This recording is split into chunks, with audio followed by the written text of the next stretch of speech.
Hi, Rima, good morning.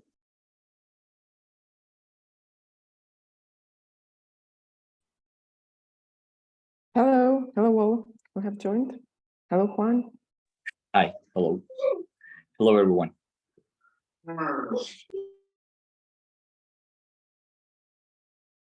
Let's allow a couple more minutes for everyone to join. So just a few more minutes.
Hello, Matilda.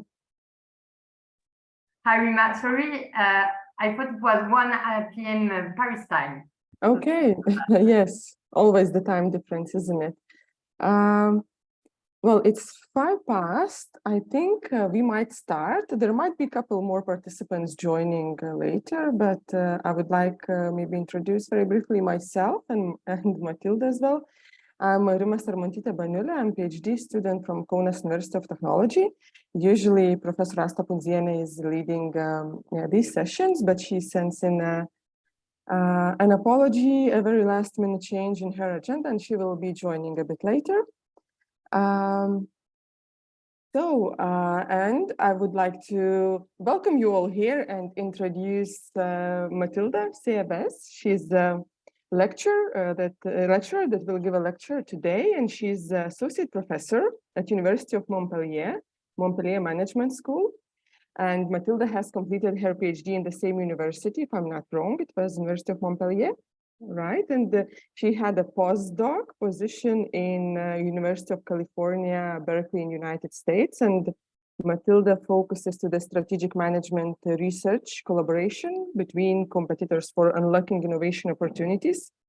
And in her works, she's using such concept as competition, that is combination of competition and collaboration, and also her latest research focus has shifted to digital healthcare area.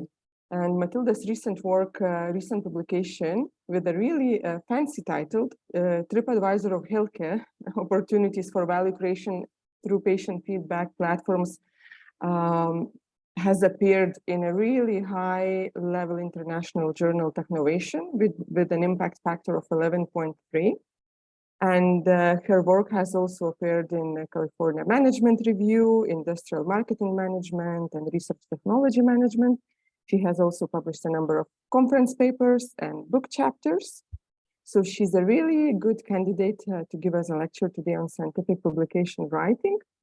And also, last but not least, Matilda Seabes was my scientific supervisor during my Erasmus traineeship in University of Montpellier this year. So I'm sending my greatest wishes. I had a really pleasant experience. University of Montpellier has a really good vibe, academic vibe. They have a really strong research group. So I had a really good experience staying in Montpellier. And also maybe on the same note, I would like to encourage all young PhDs to take an opportunity and participate in international initiatives or traineeships. So that's a very short intro. I hope I haven't missed anything. And Matilda, if you would like to add something, you're very welcome. And of course, the floor is yours for your presentation. So, Rima, thank you so much for this introduction. It was perfect. And I want to say I really enjoy having you at Montpellier. And maybe some of you will come and do a visiting in Montpellier like Rima.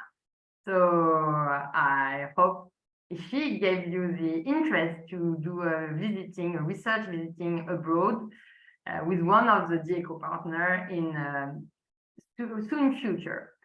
Before we start, I would like to ask you to put the camera on, because it's really important for a teacher to see the student, to see if they understand, if what I'm saying, it seems totally wrong or not. Face expression is really nice. So thanks, Fran, for having your camera on. And please, Megana, Zamang, Zovita. So thanks for the video. So the other, yes, please, hello. And Jovita, can you put your camera on? So Zaman, you said you have a laptop issue, okay. So even maybe at the next break, maybe you can use your phone. It's good at least that I see you like 5 minutes to see your face and like when we interact. And there will be a lot of group exercise. So if you like find a way at least to have a mic, that would be great. Hi, Jovita. So nice to see you all. And now I'm going to share my screen.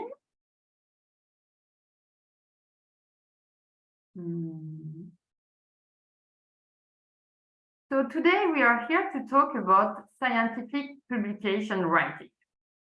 And if I understood well, you are all in the process of writing a conference paper.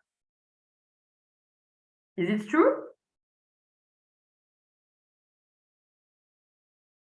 So I see like, yeah, I do that. What does it mean? That is too hard, that you have not started, that, yeah.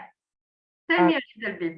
I would like to add a little bit information. Maybe, Matilda, we have Professor Asta's PhD course students here, and we also have Lund PhD colloquium participants here. So they might not all be on the same track, but yeah, they're aware. So let's start by that. We are a small group, so let's introduce each other. Tell me who you are, why are you doing this training, what is the goal with this training, and if you have started writing or not a conference paper. So maybe Juan, you want to start?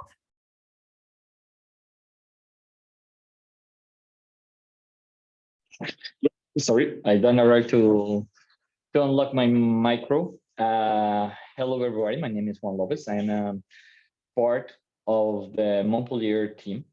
I'm happy because I'm starting to make my process of my first publication and my first paper that are around digitalization in healthcare. My background is on the healthcare field and physician, so I'm trying to understand the dark side of the healthcare platforms. But one side, and on the other hand, I'm trying to understand the effects of the feedbacks of patients online over the medical practice. So that's a very beautiful journey when I learn a lot about the techniques and about how to correctly write and express this information in order to spread the knowledge, but overall to really have the opportunity to demonstrate that there are a relation in both fields.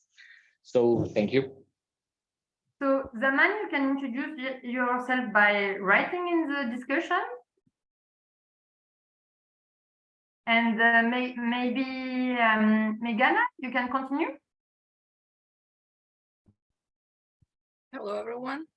So I am a PhD student at Kaunas University of Technology. It's my second year now. And yes, I'm starting to write a little bit, and the deadline's approaching for us having to publish scientific papers. And I'm also interested what you have to share with us, your practice, your insights. So that's what I'm here for. And I don't know if that's interesting, but I'm a student in the field of educology. So Educology. Okay, yeah. Educology. That's really important because the way we will write is not totally the same. So you will have to adapt what I'm saying based on the journal you're targeted. Just, you said the deadline is approaching. So what is your really soonest deadline that you have to do? Right now, in 15 days, I will have to revise my paper and send it to the publishers again. So I'm super happy because my presentation is for what we call like the panic of the deadline. Like what happens the 3 hours before the deadline, how you deal with this stress. You have so much to do, like a last checkup of have you missed something really important. Can you just be a little bit more precise about what is the topic of your paper? I'm researching educational environments for learning in a foreign language. Okay. That is called the EMI. Learning in foreign language. Okay, great. Georgita? Hello, everyone. I'm Jurgita Černevičienė, first year PhD student at Mathematical Modeling Department. My research topic is explainable artificial intelligence. So I have one paper already, and now I write systematical review. So for me, it's all information about scientific paper publication is useful. So you said you are in mathematics? Sorry? You say your domain is mathematics? Yes. Yes. So to be honest, I don't know at all this area, but still there are general knowledge that you will be able to reuse for sure. But you will really have to look at in your field how it's working. And then Zaman, who has his mic, who's not working, they say, I'm a first year PhD student. My research topic is digitalization and firm performance relationship in manufacturing industry. I've submitted one paper and 2 international conference abstracts have been accepted. Great! Congrats for these two success, and hopefully the third one will at least not be rejected. What I'm going to talk about is scientific publication writing. And more precisely, I'm going to present you in English, not in French, but this paper that I have written with 2 of my co-authors, Héloïse Berkovitch and Mathias Guérino, called, so in France, Coopérer pour publier, une checklist collaborative pour éviter le death reject, which is in English, cooperate to be able to publish a checklist, a collaborative checklist to avoid death rejection. And I decided to present it today because we did that for fun, to be honest. We were in our second year PhD student, we were in our second year as a PhD student, and we had just got a really interesting training from from several of the best researchers in France. And from there, we started to do like a checklist about what we should remember, all the tips we learned. And then we said, let's share it with everyone because it might interest other PhD students. And there are big surprise.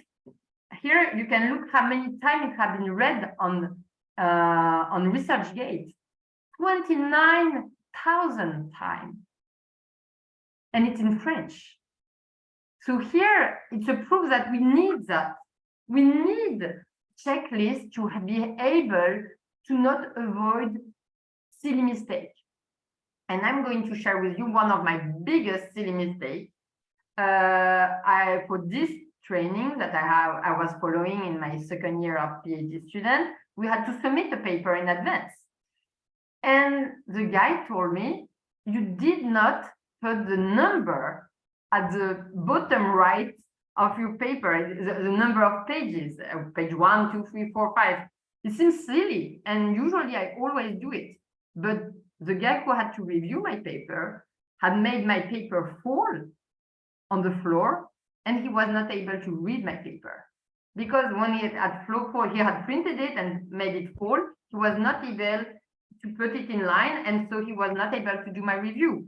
Or he did it, but got upset, because then he had to go back to his computer, printed it again, and there I put my reviewer in a bad mood when he had to review it. So we are going to go much deeper advice, but their first silly advice, remember to put the number on the bottom right corner of your pages. In this paper, we start with a really interesting topic that we never talk about. We never say that. And I already started to introduce it. Elbow in 1998 talked about the 3 a.m. writing panic night before the due date. And I know one, we have already talked about it. It's a feeling that we all share. We all feel it, but we never talk about it. And I just want to let you know, it is totally normal if you feel it. It's every researcher feel it, and even more advanced research feel it. when Asta will join us later, we will ask her, does she still feel it, this 3 a.m. writing panic feeling? And I think she has, at least for European funding projects. And while this 3 a.m. writing panic seems as something bad, in fact, it's something useful. It's the only thing, not the only thing, but one important thing that push the research, that makes you write down your ideas, because research is never finished. You can always improve a paper. You can always add new additional theory, do additional data collection, do a last checkup, a last triangulation. But what makes you stop and say, okay, now I submit what I have, it's deadline. So there have been research saying that it's a deadline that pushes the author to pause its thinking and write a paper. If we had no deadline, we'd never do it. And the difficult thing is that when you are in a panic, and it's a 3 a.m. panic feeling, you forget the basic format and key rules of scientific writing. And even for most advanced researcher, you might put your reviewer in a bad mood. And if he were like thinking, shall I accept or not the paper? These small things that we are going to talk about scientific writing might make him decide to not give you the next chance. So let's try to put the reviewer on our side and not against us. You could say that lots of things exist already. Indeed, if you look online, you have a lot of articles, a lot of even just blog explaining you how to write an article, how to avoid a death reject, what are the main mistakes. But while these all these advice are interesting, but they are several pages long. And when you are in this panic feeling, you don't have time to write, reread all those papers to make sure that you have not forget something key. So it's why we thought about doing a checklist to avoid the main mistake. So our checklist is really long. And I a little oversell when I say that at 3 a.m. you will be able to do it. It's something you should do it more in advance, like 1 week before the deadline. But still, you can use it at 3 a.m. last time. So the goal is to use it once the paper is finished, when you think it's almost ready to be submitted, to get some distance with your paper, to make some critical thinking. Think again about the paper and wonder, have I missed something? How can I push the idea one step further? And also to avoid upset the reviewer. Some people might tell me, oh, what you say is interesting, but it's just format. We lose all the discussion about the content. And maybe you do that only to please reviewer. And shall we not think about the research content first? Yes, but by doing that, you optimize the story you want to share. The reader have to read, I don't know how many papers a week, and I know even you. How many papers do you read a week? Megana, how many papers do you usually read? On my productive days, maybe like 5. 5 papers. So if a paper do not fit the traditional rules of writing a paper, if it's original, yes, it might be more pleasant to read, but that suppose you had the whole day to read the paper. When you read 5 papers, you don't have time to read everything. So you need to know exactly what is the main stories the paper wants to share. What is the main research question? What are the results? And this you optimize only if you have a clear format, if you respect the standards rules of publishing. For younger researcher, this checklist can also be a way to understand how to write. What should you, before writing your introduction, remind you what should be in the introduction. When you read the literature review, what should be in the literature review. So we have new people connected. Jennifer, Nizar, Elge, are you here? Yes, Professor. Yes, I'm here. Great. Can you put your camera on, please? Okay, sure. A second.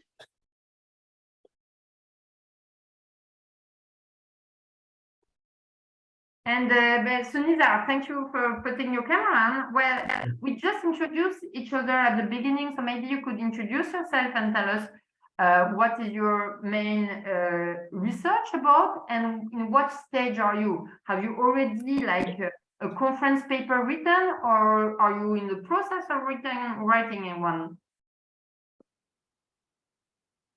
Yeah, okay, Professor. Thank you so much. My name is Nisar Ahmed, and I'm the student of Professor Asta, and it's my first year in PhD. And now my topic is that clinical decision support system in a healthcare sector. And I'm working on this project, and also I'm considering new project under Professor Asta about co-creation. And yeah, I already wrote one conference paper and one another publication, and also I'm working on that IEEE transaction paper, which is held under the KTU. So I'm working on that paper as well. Okay, thank you. So great. So Yeah. one advice to really take the most of my presentation is to keep with you your current ongoing conference papers that you do with the IEEE, the one that you are going to submit. Okay, you keep it next to you, and you will follow the course, and you will see if something is missing. Same for Megana, you take the paper that you're going to submit in 15 days. Yeah.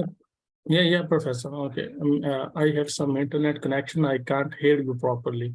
So, but I got. Are you hearing me properly? Yeah. Yeah. Megana, you hear me well?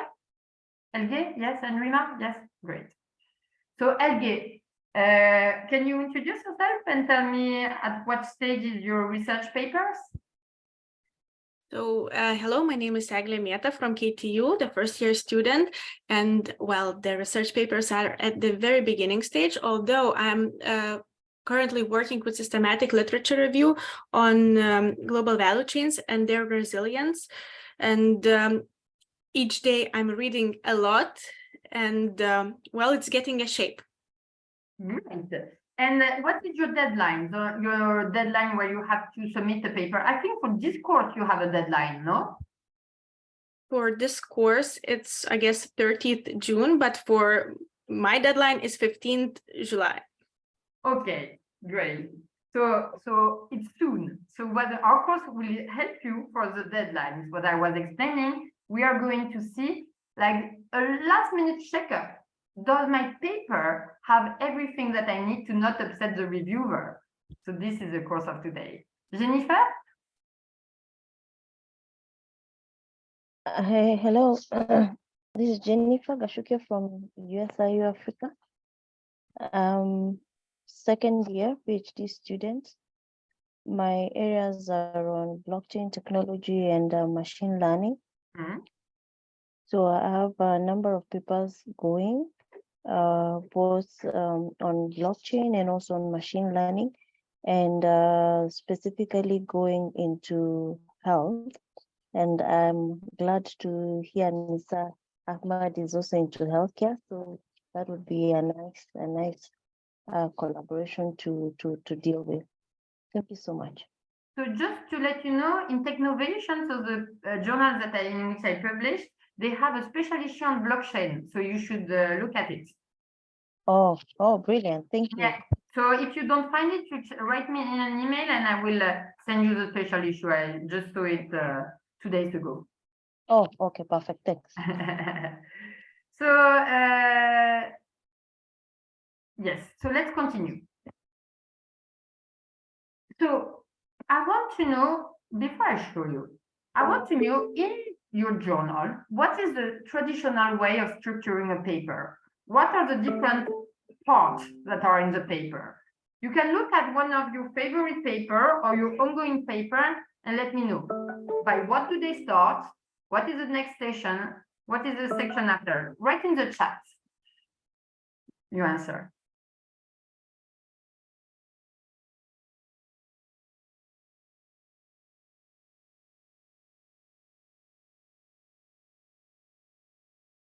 So Zaman, yeah.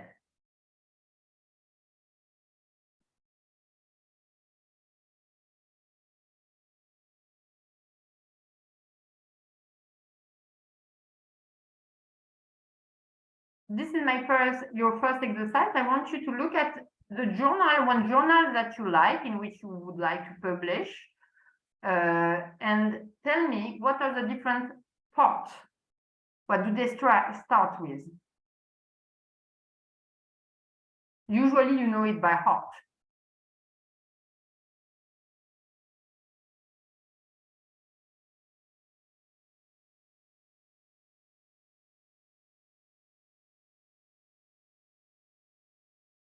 Yeah.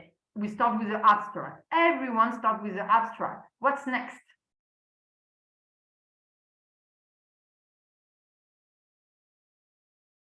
Summary, introduction. The methods, yes. Methodology, theoretical review, results, discussion, conclusion. Great. So Meghana said summary, introduction, methodology, theoretical overview, results, discussion, conclusion. Do you all agree with that? Or in your journal, is it the same?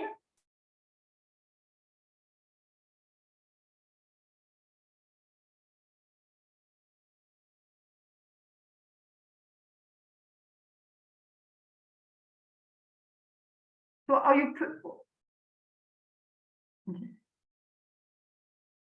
So, Georgina, you put the title, the author, the affiliation, abstract, introduction, method, result, discussion, acknowledge, reference. Are you all doing the same? In my case, it is literature review after the introduction. Exactly. So be really careful because we start with really basic knowledge. And I'm sure most of you know it. But I, as a reviewer, have reviewed articles that do not follow the standard structure of a paper in the journal. So careful. Some journal introduction, literature review, method. Some journal introduction, directly method without any literature review. Second, Georgita, you say title, author, and affiliation. Be careful. If you submit a paper, you should never, or maybe really few journals, put the author and the affiliation. If you put the author and the affiliation, it's a desk reject directly because you don't fit the anonymous rules. So this is really basic knowledge. Title, introduction, literature review, methodology, result, discussion, conclusion, acknowledgement, and reference. Exactly. And of course, when you submit the paper, the acknowledgement should not be there. They will be added in the publishing review process, but not in the manuscript you send. But great. There is one thing that all of you have forgotten, but it's really critical. It's between the abstract and the introduction. Keywords. Keywords. Keywords is something that is usually underestimated. It's something that you add at the end because you know that you have to add them. But we will see later how critical they are.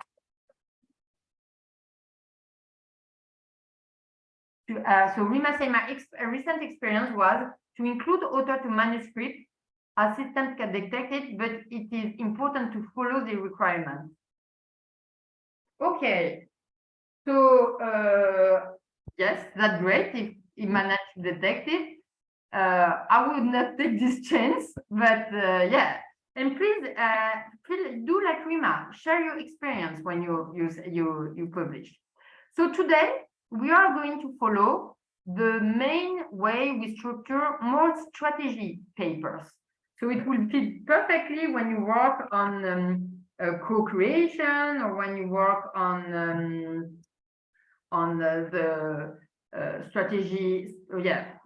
strategic management papers, but still you can reuse it for the journal. So we are going to discuss the abstract, the introduction, literature review, results, discussion, reference, and then global format tips and global content tips. So the abstract. What is the goal of the abstract? Why do we put an abstract? I'm sorry if you like the courses where the professors do not ask questions. I ask a lot of questions all the time. So what's the goal of an abstract? So, Professor, the goal of abstract is the summary of all the paper, which includes like the main theme of the paper and what methodology used in the paper and what's the result. So till this, it is the summary of all the paper included in the abstract. So I agree with you. The only thing is that it's not the summary of the whole paper, because you cannot bring as much nuance. It's about really bringing the most important thing, and you started listing it. So you said the aim, if I remember well. What did you say? The results? So you need what methodology used in this paper and the findings of the paper. Yeah, and the contribution, how you contribution, bring. Exactly. Does someone see something else? The aim, the results, the method, the contribution?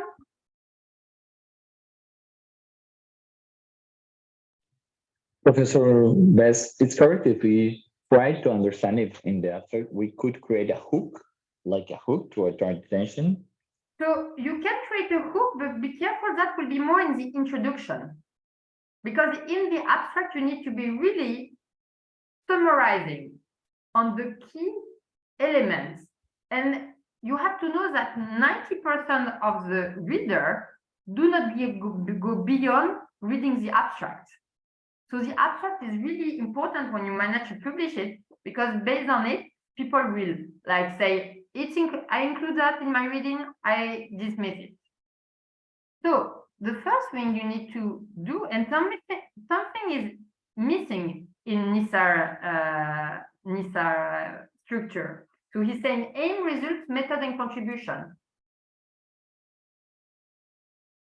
The first sentence usually should state the ongoing discussion in which you want to contribute.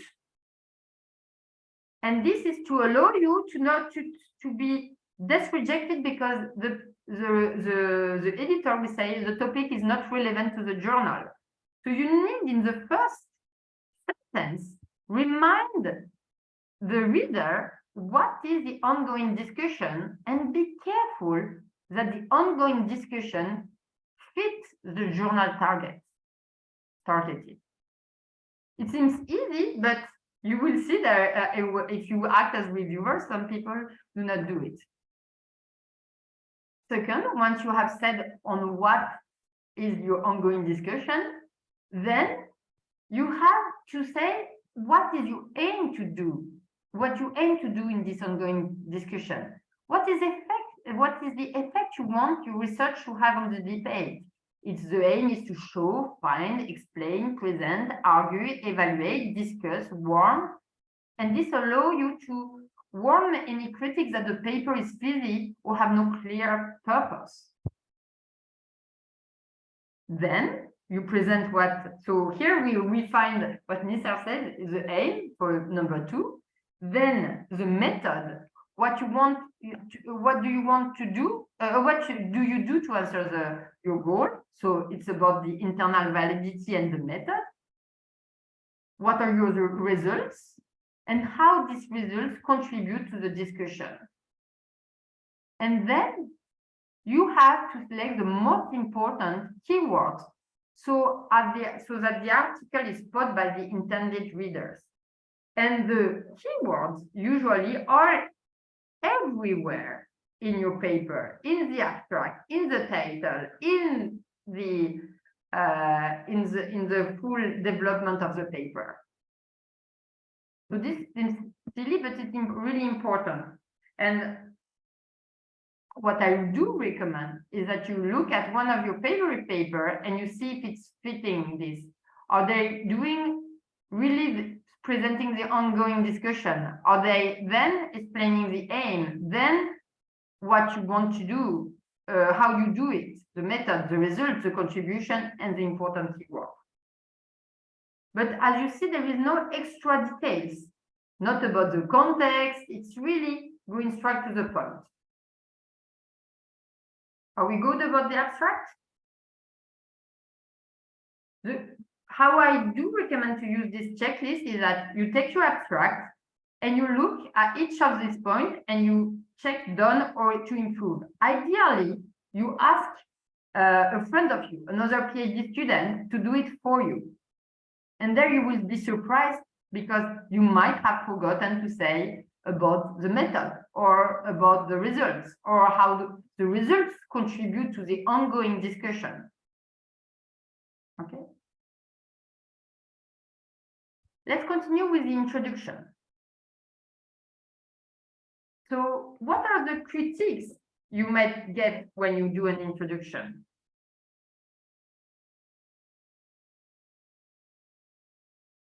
What are the main critiques you get when you submit a paper? Well, I think that novelty is very important to note an introduction. Great. If it's not clear enough, it might be. So novelty, I write in the chat all your answers. Novelty, that's the main critiques you get. What are the other critiques you might get? So, Professor, in the introduction, in my point of view, so the background of the study and the research gap, research problem, and the why it's important, this research. So this is the introduction. The reason why this study adds value, exactly. What? So in addition, once add the contribution, you will ask some of the contribution, exactly.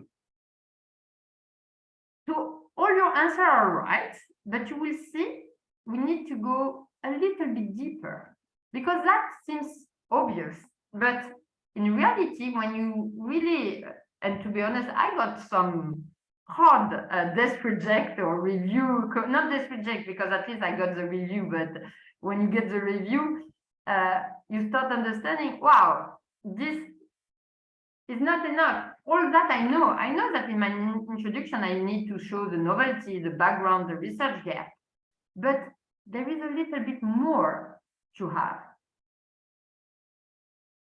Situation, complication, research question, answer, and transitioning. Yes.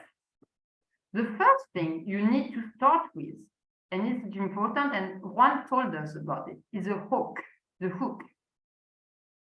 One critique that you might have is that your topic is not important.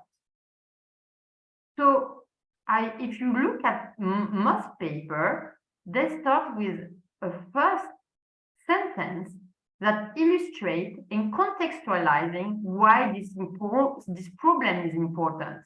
They give numbers, they give evidence of the current concern.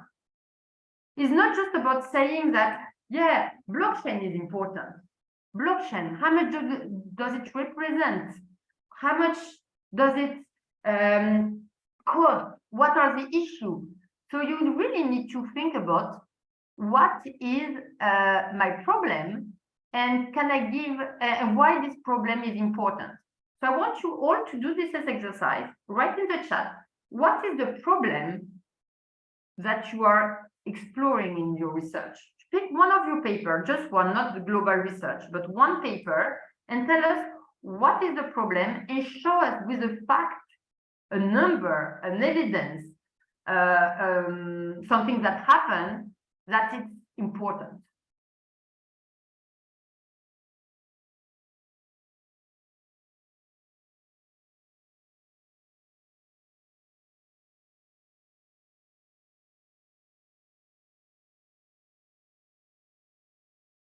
So, Elgin, for example,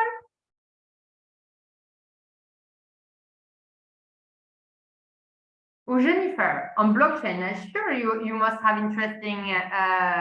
interesting facts and data.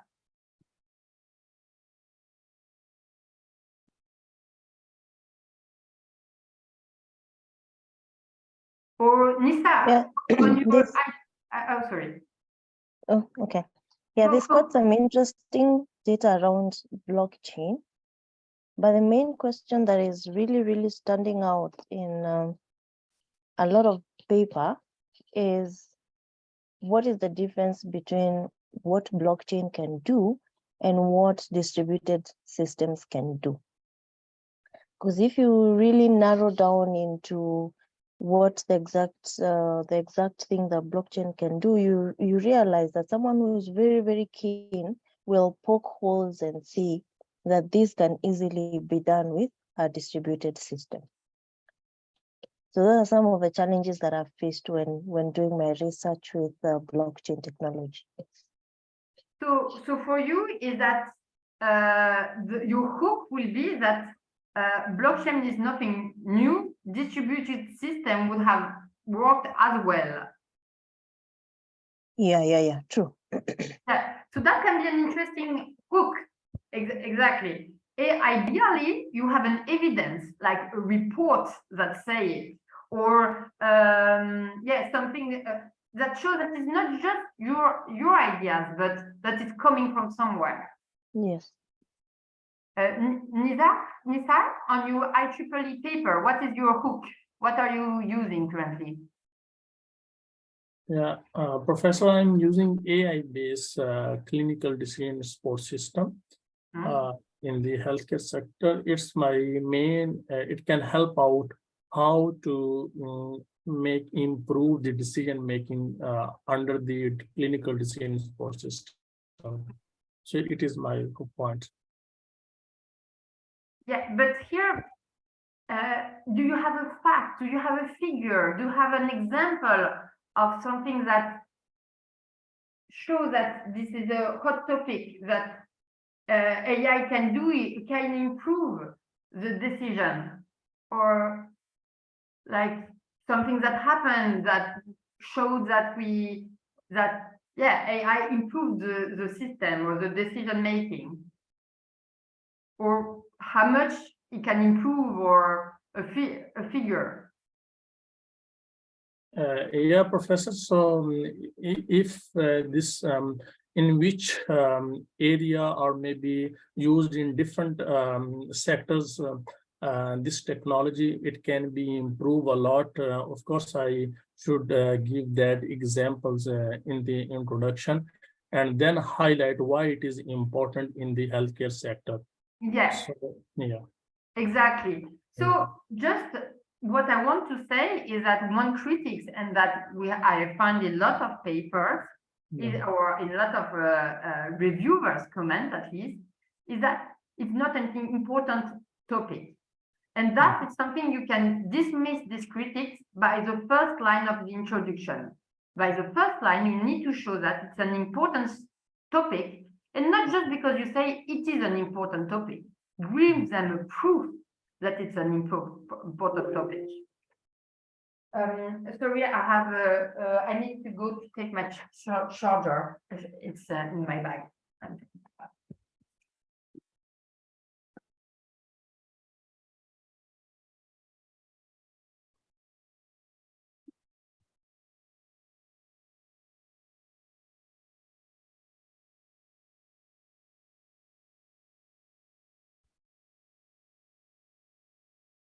The second critics you might get, and that no one of you talked about, or you talked about when you said the research gap.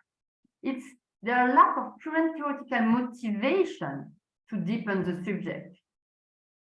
It's not just because it's a hot empirical topic. You need to situate the problem in a recent theoretical conversation in the field, and clearly present the research question and what you will bring to this conversation. Sometimes some introduction will be too oriented towards, for example, blockchain, and not discuss what is the conversation behind the technology that you want to discuss. Or you said AI will improve the decision making, but what is the conversation? Is it about decision making? Is it about technology using decision making? What is the theoretical discussion behind it? And why do we not have an answer yet to it? So here you should check if it's done or not. Have you situated the problem in the relation to the recent conversation? Next point is the gap, and you talked about it. So you highlight previous research has not explored this topic, but there is some mistake that some do, and I was the first to do. There are very few studies on this topic, or the issue has not been thoughtfully researched. No one has looked at this topic before. What is the risk of these 3 sentences? Well, practically, you usually read a lot and then find out that actually people were researching this quite a bit. Yes, and most of the time the reviewer that you will have one paper that maybe no one have never read on, but on this topic. And by telling him that there is no research on it, or worse, that there has never been a thoughtfully research on it, you create an enemy. And I have participated in, so I'm coming from the competition field, and there is one paper that has been published, really saying word by word, nothing had been done on this topic before, while nothing had been done rigorously on this topic before, while it was an author who interacted a lot with European researchers and knew their research. They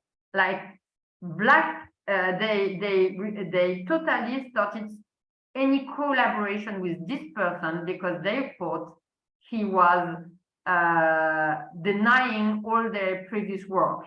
So be careful about that. Don't create enemies in the way you write it. Okay? You can say that you want to add something, you want to go deeper into something, but it's really dangerous to say that there have no very few studies on it, or there have been not thoughtfully researched, or not with enough rigorous. And that I see a lot in young PhD research. You want to show that nothing has been done, but by doing that, you denigrate previous research. So be careful about that. As I tell you, I will not my comment might look silly, but it's really useful to know it if no one has told you about it before. Then you have to show that why is this first specific gap is important to be filled, and to whom it is important. So we saw that the global problem need to be the hook, but then in the hook you find a little hole, something that has not been explored yet. But finding that has not been explored is not enough. You need to justify why exploring this hole is important and to whom is it important. Say differently, so what? Who cares about what you read? Can I ask a question? Of course.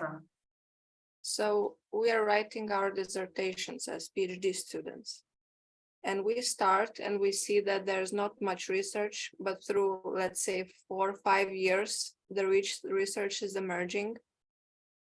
So in this case, what would be the best practice to?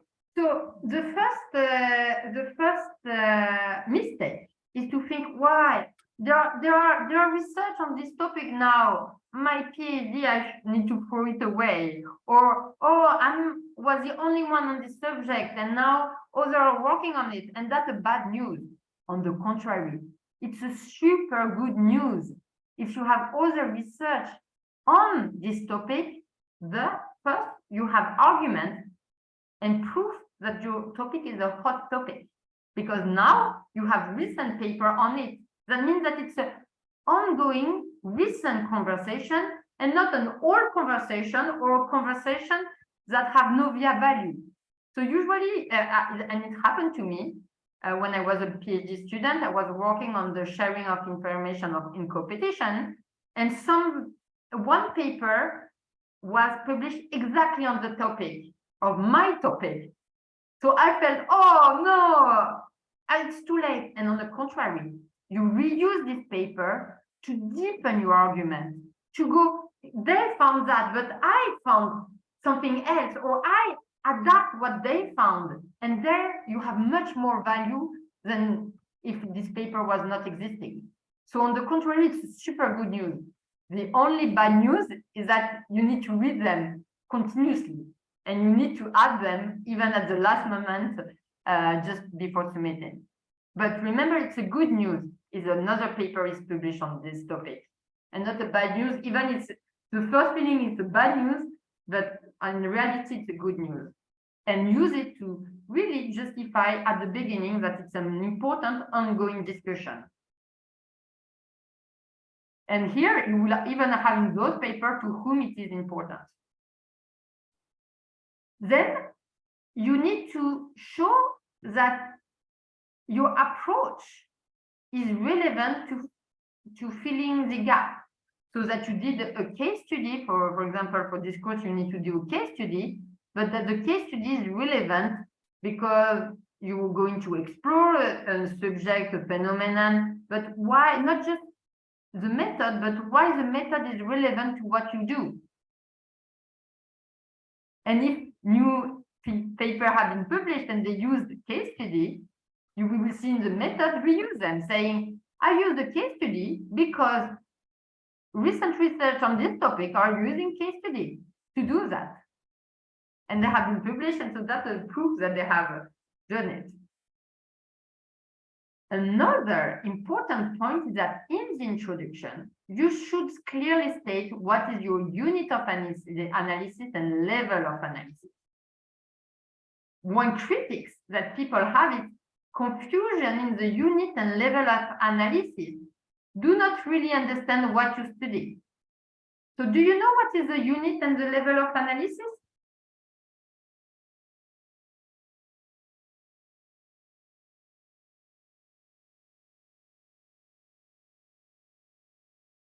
Tell me, in your research, what is the, first, let's try to define it. What is the unit of analysis and what is the level of analysis?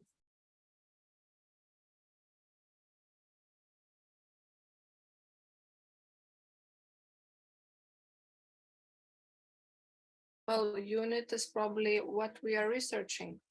Yes, it's what you study and what you want to generalize. After reading your paper, what is the knowledge that you have created that you will be able to take out of context and put it in another context? Okay, and what is the level of analysis? So it can be, for example, for me, it could be knowledge protection or dynamic of knowledge sharing or knowledge sharing decision. So it's really what you want to study. And then you have the level of analysis. It's where are you going to look it? Are you going to look it at the individual level? So how the knowledge protection decisions are taken at the individual level, at the project level, at the firm level, at the business model level? So at what level are you going to observe it? Because the same unit of analysis can be observed at different levels. And that a lot of people do not say. So let's try it. But in your discussion, what are you observing? What is unit of analysis, and what and at what level are you looking at?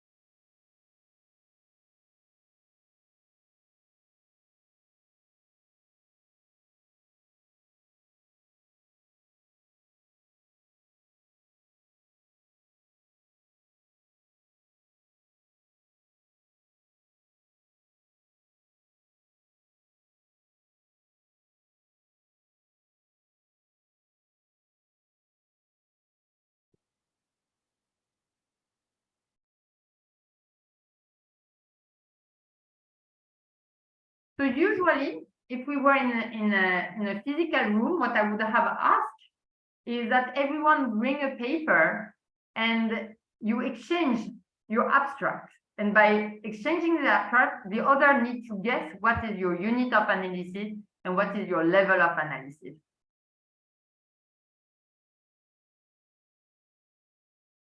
Are you not answering because you do not know what is your unit analysis or level, or why are you not answering?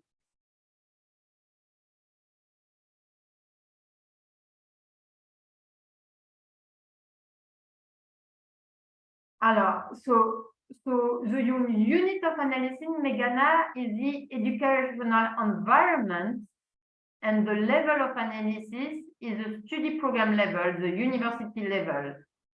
So I think, so I'm not really knowledgeable about educational environment. Is it precise enough as a unit of analysis? That's the only, but you understood at least what is unit and level. The question is maybe unit of analysis, maybe that's still too broad.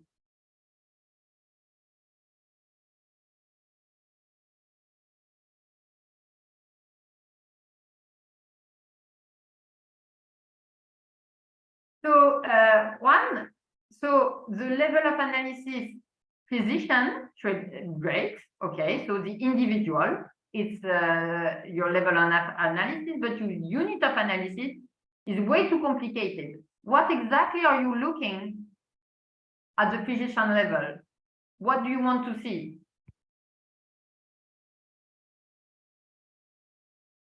Is it decision? Is it behavior? Is it interactions?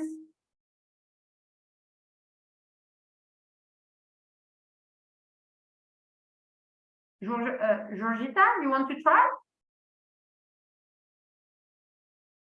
Maybe I think my unit of analysis is explainable artificial intelligence, the method, the new method, and level, I think that is business or government level.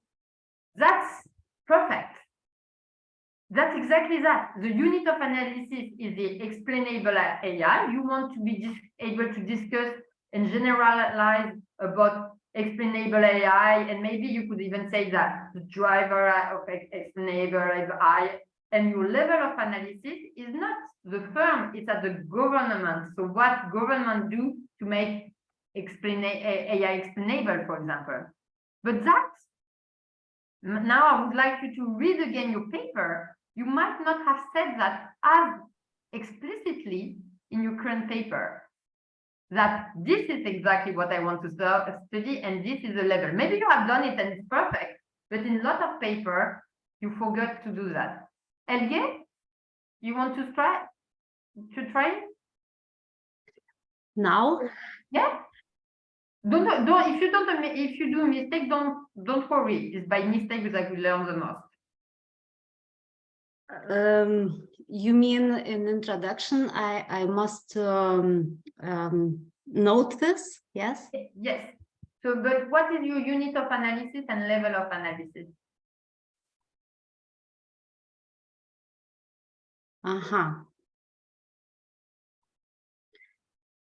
I can read a little bit, yes.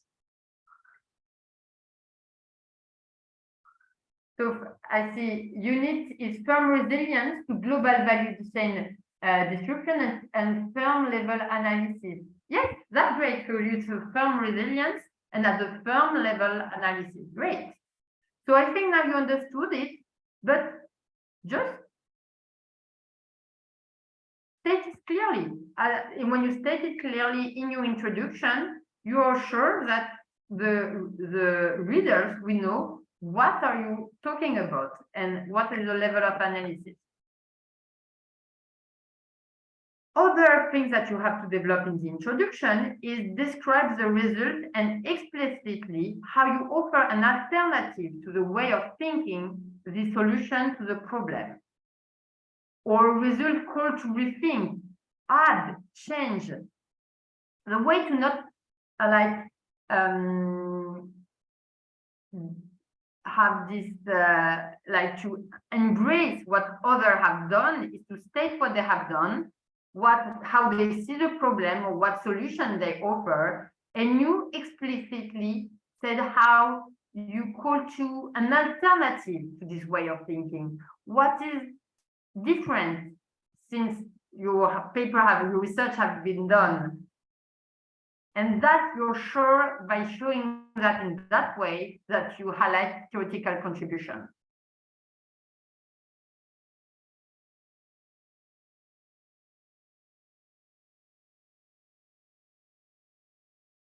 Are you okay with that? Yes? Nisa, are you okay? Please tell me if you disagree, if you want an example, if you... No?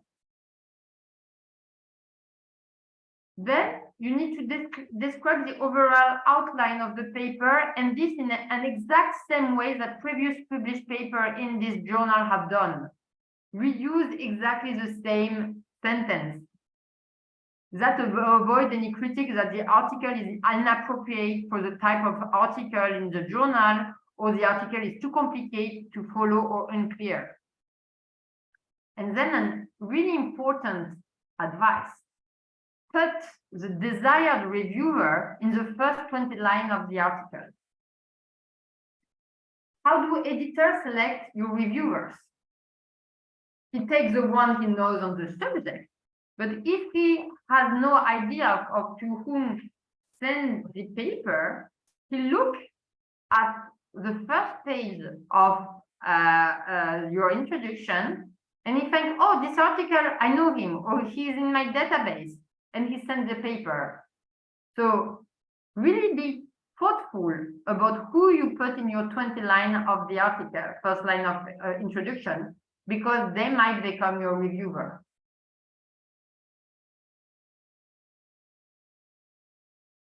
My also more global recommendation for at least how I work, when I target a journal, I take 2 or 3 current published articles in this journal, not special issue, current article published, and I reuse the introduction as a template.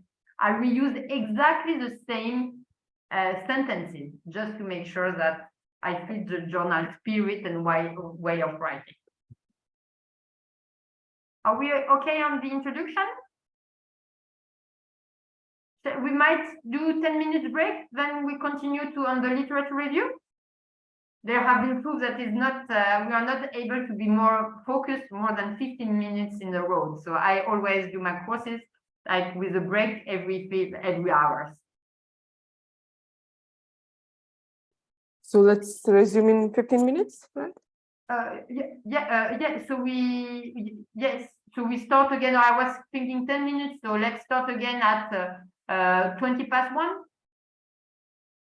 20 past 12 for you. No, 20 past 2 in Lithuania time zone. Yeah, okay.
So hi again, it's 2:20.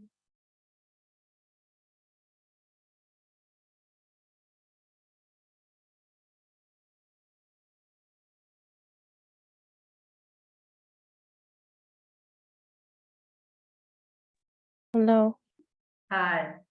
So for this part, I would like you to look at what you have submitted for your literature review for this course, because you have, if I understood well, one assignment which was to do literature review. So please upload it next to it or open it next to your screen.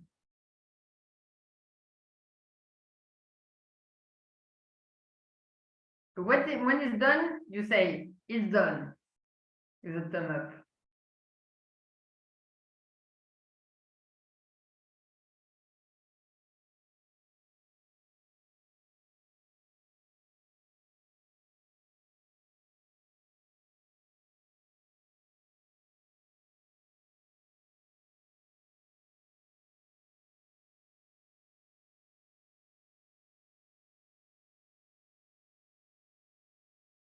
Let me type.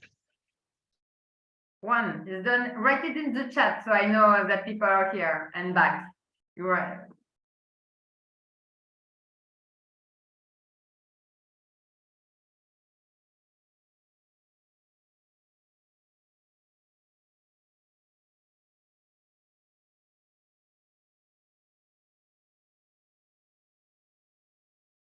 So have you opened it? Or maybe you did not do literature review work? Done. Thanks, Rosaline. Come on, the other. So now that I hope that you have all opened it, we are going to see what are the main critics that the literature review section receive and what you should do to avoid those critics. The first really, maybe let's brainstorm in it. What do you think can be the main critics that literature review receives? The literature review section.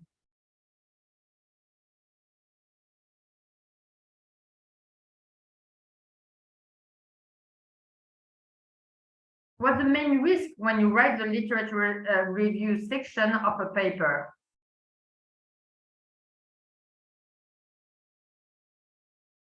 Lack of theoretical underpinning. Great, good one. What could be the other?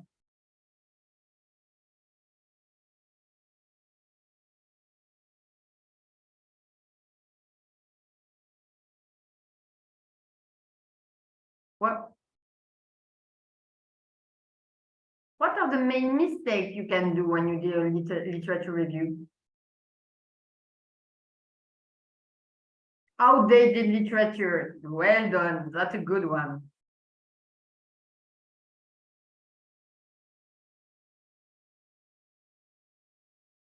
The biggest one is that your literature review is not related to the research object.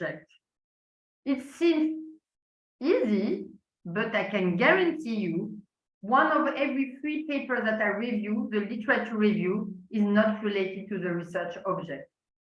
How can it happen? How can you get a literature review not related to the research object? Yeah, usually it's because it's too broad. You totally agree. I totally agree, Megana. But why is it too broad? Why are some people submitted a literature review that is not related to their research object? Are they silly? No, they are not. It's because the research is a difficult exercise. You start with a theme, you do a literature review, you start exploring it, then you start to get results. And in the results, something really interesting pops up. And this is going to be your main results.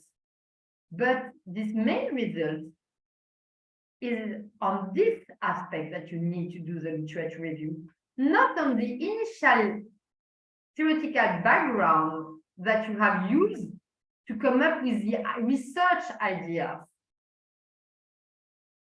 So usually, once you have the results, that is going to be the core of your paper, you need to redo a total literature review for your paper.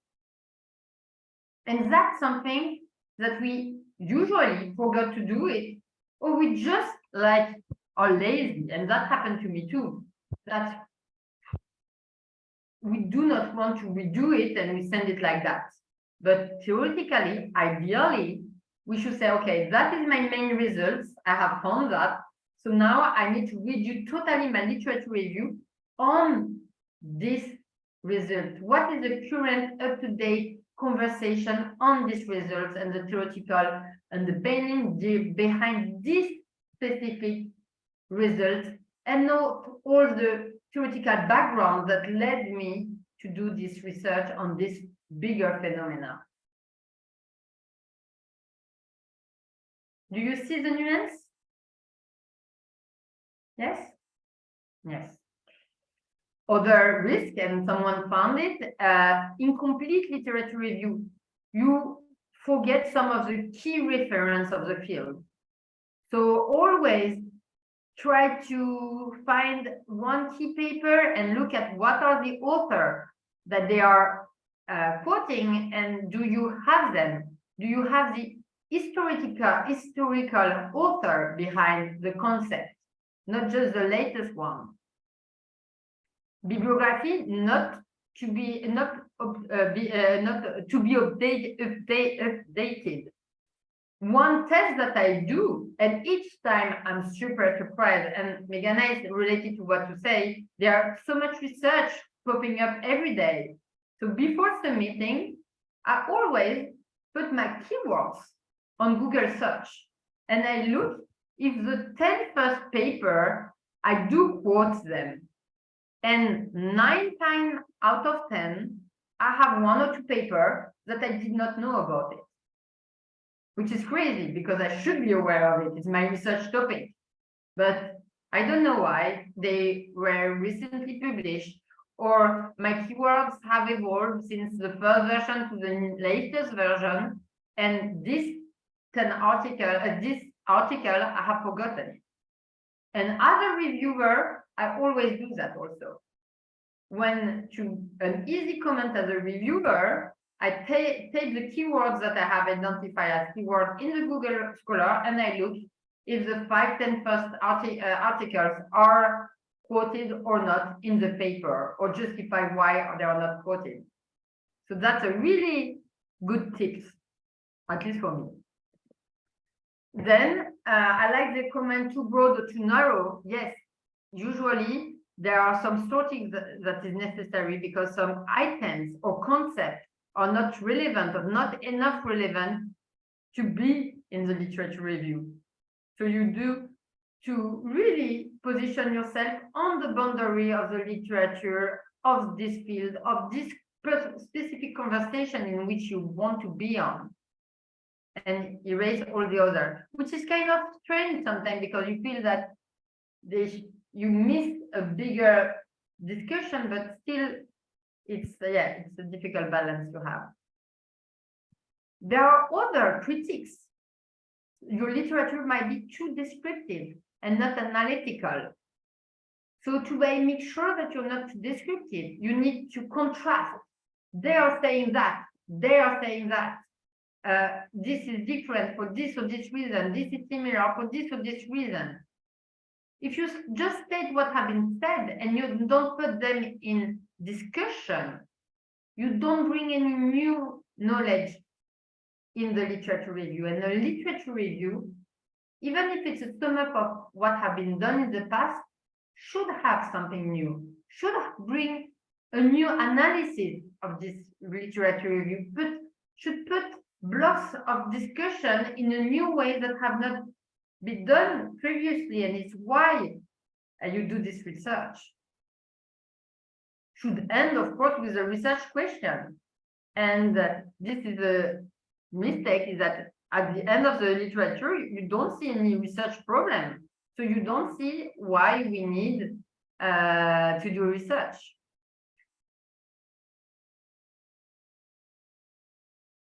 So, of course, there is this critics we already talked about, that you forgot some key author, but sometimes you did it on purpose because it was not related to your topic, but you did not justify it.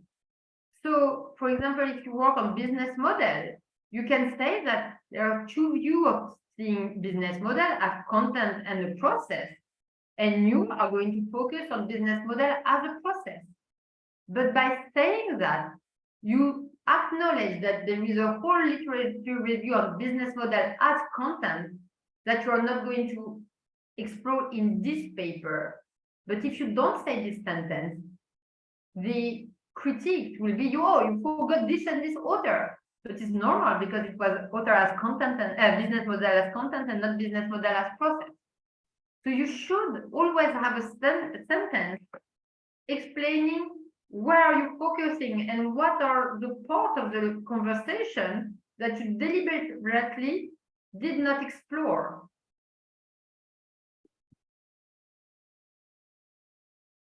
A big critic is that your article is going to be out of the journal targets, is not in line with what the journal do.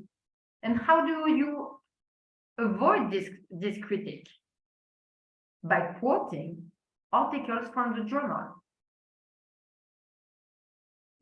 Have you already done that? Before submitting your paper, you want to publish in Technovation, you read all the Technovation papers that are on the topic and just add them there and there. You have not done that. But you should do that first, because it's how you will show to the editor that your conversation fits in this journal in particular, because they are you're reusing paper from the journal. Some people say just to please the editor and show them that the journal is a nice journal that have done nice research. But in reality, no. It's to make sure that the conversation you have, it's a conversation with reader and author of the journal, to make sure that you fit this conversation. So it's not just about adding them like there and there, it's to make sure that you are in discussion with them, that you bring something to what they have said before.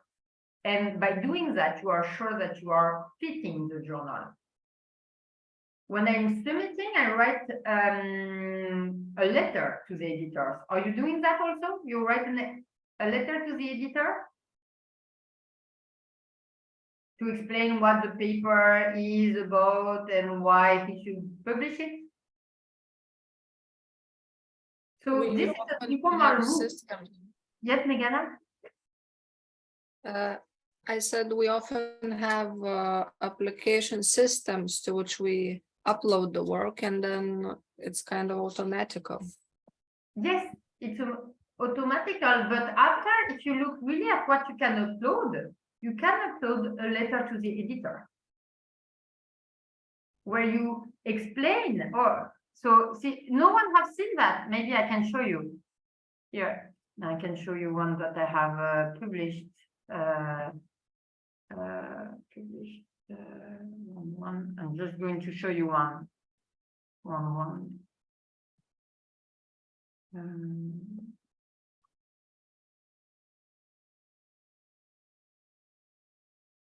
Here. Let's show you one. So that's really important.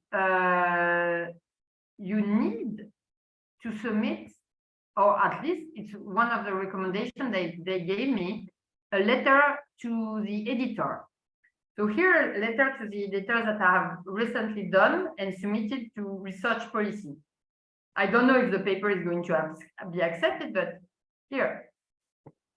So, dear editor, so we are pleased to submit an original article. So do you see the letter? We can't see. You can? Cannot. Ah, you cannot. Wait. Écran 2. Here. You see it now? Yes. Yes, perfect. So we are pleased to submit an original research. So first I say that it's an original research that have not been published before. The goal is to shed light. What is the goal? So what have past research said, the underlying assumption of this past research, and what our paper found, and that is different. Be careful, it should not be the same as your abstract, because that might upset them. Then the primary research contribution are, and there I have a specific paragraph on, we believe that this manuscript is appropriate for the publication in research policy because our research is a follow-up of exemplar cases of competition published in research policy in 2011, which is one of the most quoted articles in the competition literature. Moreover, we seek to advance the literature, theoretical and managerial knowledge regarding innovation management, which is the core topic of the journal, a central topic of research policy. And finally, we respond to call for more research within the external knowledge share for innovation, which have been published by research policy. I present the background of the two authors, and I confirm that the manuscript have not been published elsewhere. And this is a letter. When you submit to research policy, you can upload your main document, but also a letter to the editor. And in technovation, research policy, industrial marketing management, in all of this, you have this section. So check next time you are submitting somewhere if you have it or not.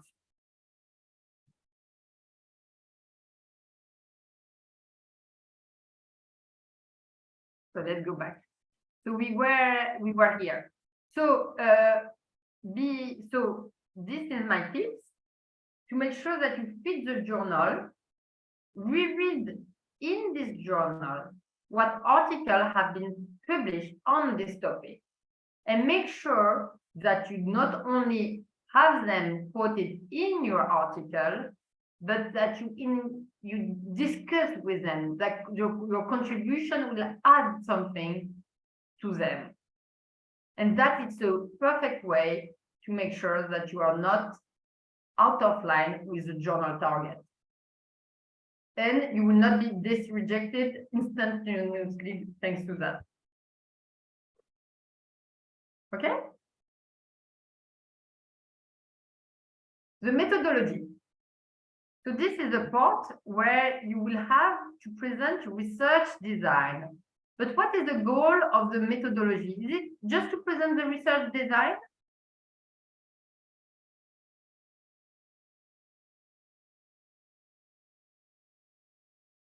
What is the goal of the methodology part?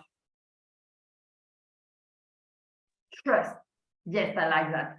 Is to show that your research design is not only one research design, but a relevant research design, a scientific, rigorous research design, a valid research design, and a reliable research design. And this is the goal of the methodology part. And what are the critics that you might receive when you do the method part? It's related to what I said, that it is not relevant, not rigorous enough, not with insufficient data. There are a lot of, and so we are going to see each of the critiques and how you can make sure to avoid them. A first critique that comes up a lot is a mismatch between what you want to study and what you observe. So the theoretical concept you want to discuss and what empirically you have collected and observed. To make sure that this does not happen, you have a paragraph on a case or sample selection. You have a paragraph, a section on case and sample selection, where you justify why this sample, why this case, why this sector in health, why this method, why this level of observation is relevant. And for that, you reuse previous article published in a high-ranked journal. We use case study to explore competition because these previous authors have published in Minawali 2011 have argued that for competition with its which is an paradoxical phenomenon, qualitative research based on case study of in-depth case study are the most relevant, or things like that. So you really, why did you select healthcare sector? Because the healthcare sector have been proved to be an important sector to study what you want to study, blockchain, in this article, because health sectors is characterized by this element, and this element, which make it a relevant topic for research on AI, etc., etc. So you need one paragraph where you explain why the case and the sample selection are relevant. And check, you might not have done that, or check your favorite paper. They have sometimes a section called research setting choice, or how selection, research setting selection. This is one paragraph or one section that you can add that prevents you to say that your objects studied and the object observed is not relevant, and you use previous paper. So if you have recently new paper published on your topic, that's perfect to just leave for this section in particular. You might have a comment that you have not enough data. So here I really recommend to do a list of the data collection in a table where you list all the data, and I'm going to show you one of my favorite data.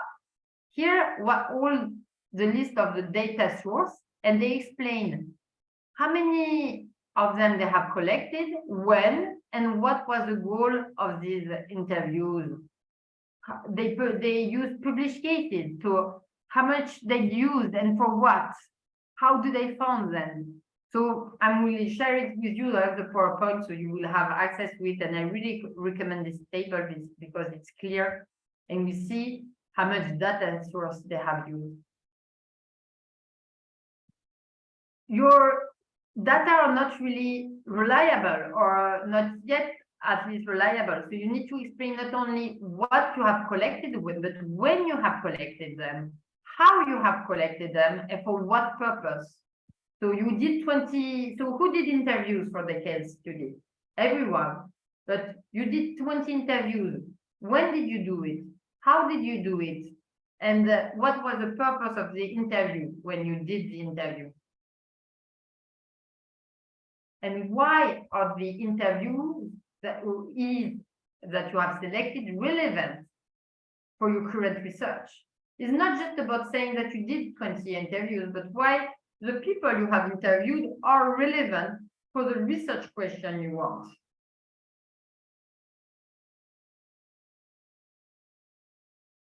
Explain the link between the reading grid and the methodological grid. So it's a data analysis section. Why are you coding tree, for example, related to the literature review? And to do that, it's simple. Your coding grid should reuse the concepts that have been explained in the literature review. And you can have some emerging coded that will be some of your results, but to show, you need to show that how you analyze your interview, for example, for your case study, is related to the literature review. So the code needs to be related to the literature review. Or explain what is the link. This is an easy tip to explain the link. If you don't do that, you need to show us how your analysis is related to the literature review that you have done.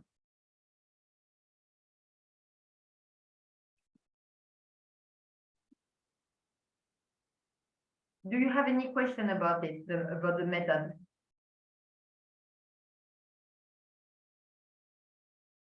No?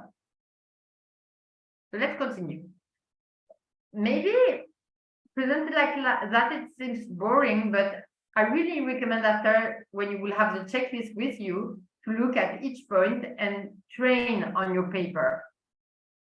The results. So when you have the results, you have to look at you have to avoid different critics. So what are the critics you get when you present the results? What are the main critics that you may receive?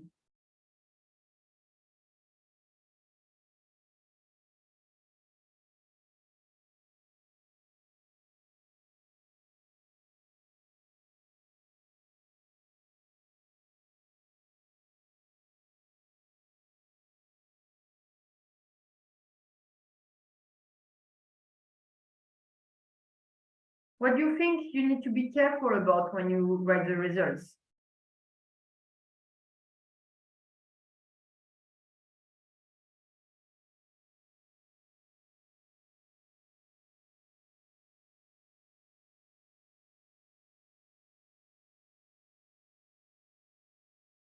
I think for you have your result to write for the end of the month for this course. So what should you be careful about? Can you put back your camera on, everyone, so I see you? Great. Juan, your camera. Rima. Wamba. Yeah, thank you, Rosaline. So what are the critics? What are the main things you need to be careful about when you write your results?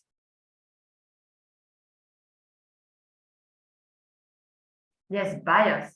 What can be the bias? One big bias in qualitative research, what can it be?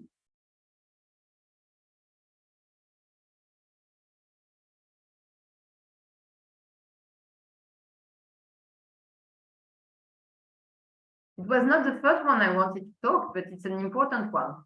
Is the risk of circularity. Is that you will try to, you will find in your interviews, in your data that you're analyzing, what you want to find. And you will just omit the voluntary or non-voluntary, what is not validating what you are looking for. So how do you avoid that?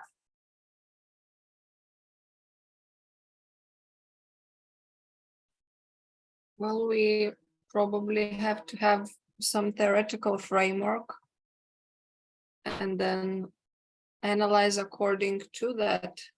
As if you Because do that, otherwise- is how you create the risk of circularity. If you have a theoretical concept and you explore the data looking at your theoretical concept, you will select only what fits your theoretical concept and omit the others.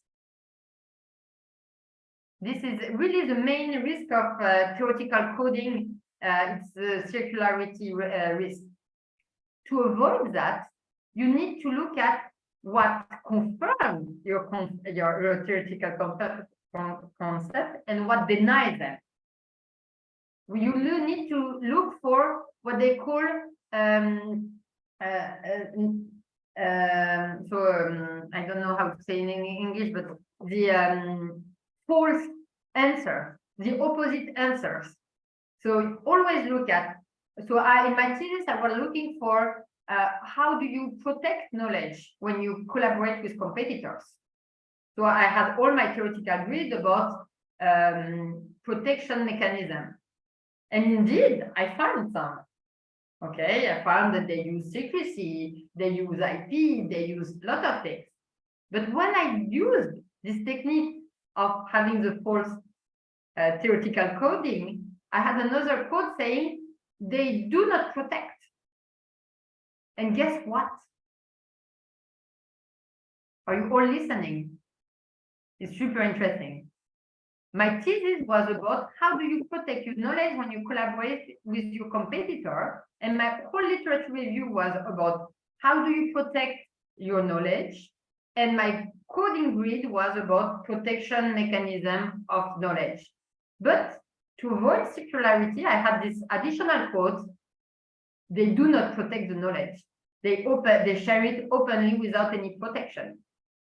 And all my interviewees were giving me lots of results saying that they shared openly, that they were not protecting the knowledge. Yes, they did have some IP, some protection. So when I was looking for my protection mechanism, I was able to fill all the coding. But if by adding this line, and if you looked in quantity, they were much more open and sharing without protection than protection. So that was denying my whole PhD. And my final PhD, my final conclusion of my PhD was, in competition, you should be much more open than you would be intuitively. So I changed my whole results based on these false assumptions that came up. But if I had not added this quote, my PhD would just have been about protecting knowledge. And I would have found elements about how they protected knowledge. So always include in your coding a quote to contradict what you are trying to find.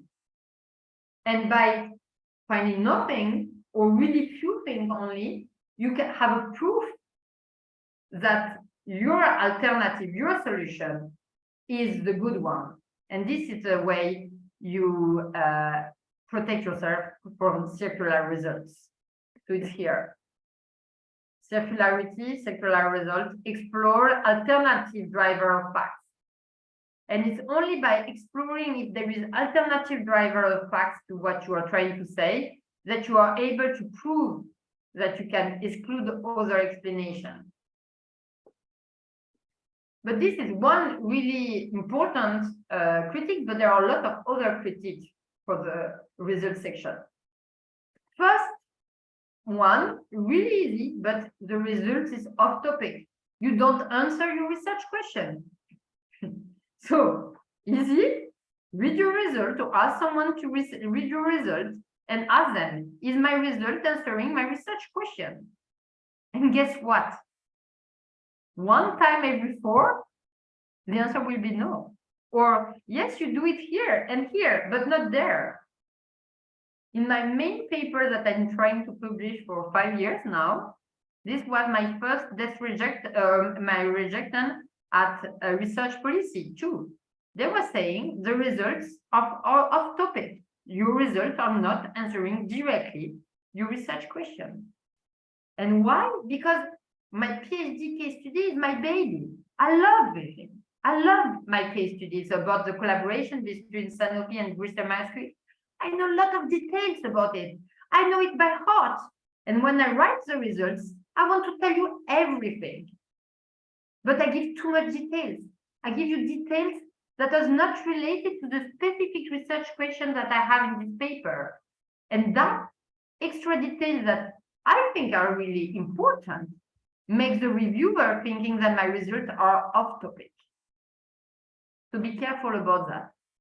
We read your results and wonder carefully, is my result answering my research question? You write your research question and you read it again. You will see there is a lot of things that you will erase. Other thing, obvious results. Okay, you had results, but they're obvious, nothing surprising. When I was doing my research about how you protect knowledge, yes, one of my first critiques that I got is, of course, but it's normal. You collaborate with a competitor. It's totally normal that you protect yourself. There is nothing surprising that you use IP, that you use secrecy. There is nothing. It's obvious, your results. And that was a hard hit for me when I was a PhD student at that time. So you need to wonder, what is original in my result? What is not obvious? If I was using another context, and the other careful big mistake is that sometimes we just want to use another context and we think that will be original. But no, if you just change the context and you find exactly the same results than in other contexts, there is nothing surprising. Okay, so if you use blockchain in health and you find exactly the same mechanism for blockchain in in I don't know, in oil and gas than health. Nothing new, obvious results. Other big critiques, you tell, but you don't show. And this, to be honest, I got also these big critiques in some of my paper submitting. How do you avoid that? You use several verbatim and other proof, a sample of a report, plus a verbatim, plus a fact, to show and not just tell. You have quotes and table of coding with the sources and not just one, several ones to show that it's happening. It's not just you who say that they are using IP. You give proof that they are using IP. Okay.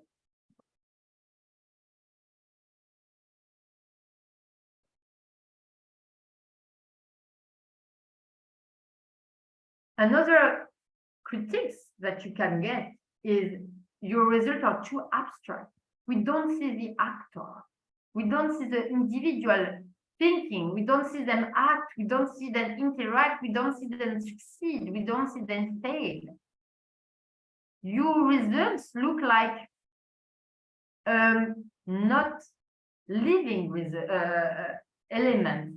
It's something theoretical, something abstract that have not any empirical grounding. So be careful about that. Remember to show us the actor thinking, acting, succeed, fail. And it's also related to the last one, maybe I will.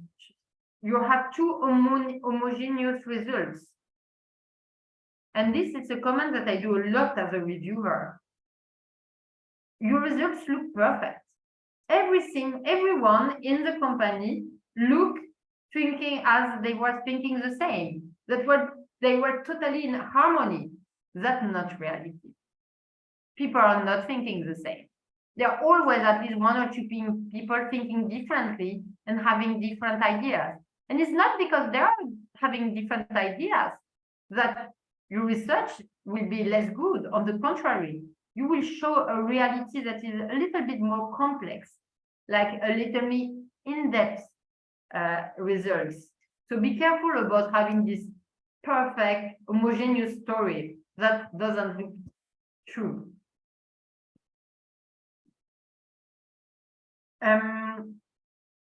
Sometimes they have mismatch between the words, so the verbatim used, and what you are trying to say. So you have a verbatim on an action carried out, does not prove a behavior, but an intention. So when they say that they want to do something, it's an intention, it's not a behavior. So be careful about that.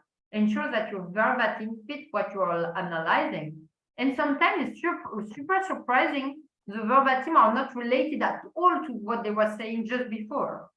So have someone reading your verbatim and making sure that they are really saying what you are just trying to prove above.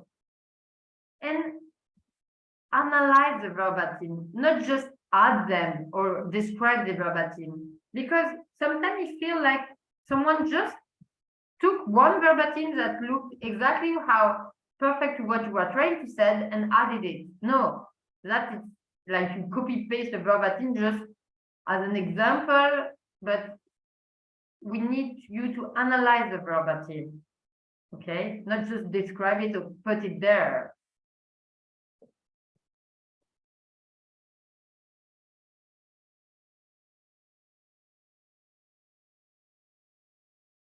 Important remark, I didn't put it in as a checklist because usually you know that, but as I see some paper in conference most of the time, doing it, I prefer to say it, no author reference in the results section. Of course, you look at the journal template, but in 90% of the journal, in the results section, there is no author. Okay, easy, but still, I see some author.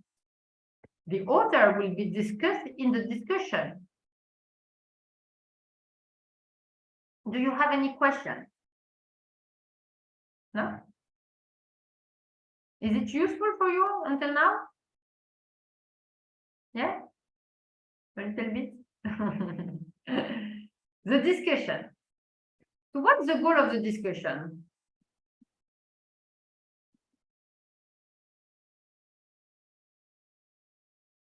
What's the goal of the discussion?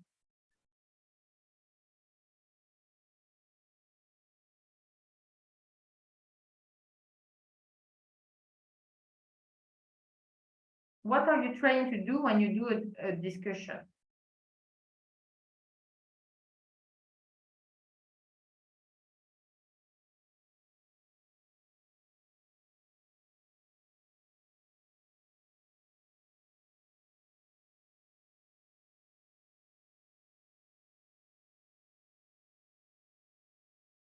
Oh, sorry, I didn't see that there was answer in the chat. So, great, so a lot of answer.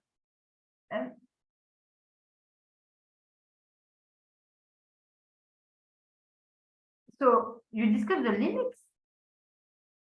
The limits is a really small part of the discussion, and be careful, it's really depending on in which journal you are targeting, because sometimes the limits are just going to be put in the conclusion and not in the discussion. So you need to really be careful in which journal you are going to publish. To understand the results better, not really. Understand the results better will be in the results section, where you will. So I understand what you say, you wanted to say, but it's not really understand the results better. Relate your findings with previous findings. Exactly. There we start. Analyzing, but analyzing what? The analysis is really already there in the writing of the results. Compare results with others. Here we have a good answer. The other answer, express your understanding on the findings. Yes, but not just, because if you express your understanding on the findings without going back to what the other have said, you are not starting a discussion. A discussion is really going back to the conversation you want to have with previous author in the field. What do you confirm? So what they have said before. What have you identified that is different from what they have said before? What have you added? What nuance do you bring that was not there before? So interpretation of the results, but based on previous research. So it's in the discussion that you will reuse the author of your literature review and come back and say, this is similar, this is different, this is something new. A big tips that I use all the time when I do my discussion, I look at the authors that I quote in my discussion, and I say, are there in my literature review? If the authors that you have in the discussion are not in the literature review, that means that you have a mismatch somewhere. Or the discussion is not about your research question, or your research or your literature review is not the right one. And for my current paper that I published in Technovation that Rema was telling me, it's really what happened. When I wrote my discussion, I had those great author, and look at my literature review, I said, oi, that doesn't work at all. None of my author in my discussion were in my literature review. So I had to redo my literature review with the author that I was quoting in my discussion. And it's why research is so hard, because it's a back and forth between literature review, results, discussion, literature review. And so what we learn in theory and what I learned in school, you do your literature review, then your case studies, then research, and then your discussion is not possible. That's not true. The ones who tell you that have not written a paper for a long time, because it's impossible. Your literature review will depend on what you find and what the author you will discuss in the discussion. However, they are right because you have to go through a first literature review to be able to analyze the case, to be able to come up and identify an interesting result and an interesting discussion. But then you have to go back to the literature review and change the literature review based on the interesting results you have found it. So the discussion. Criteria used in adequacy with the vocation of the research. This is interesting, and this is something I learned during my PhD course.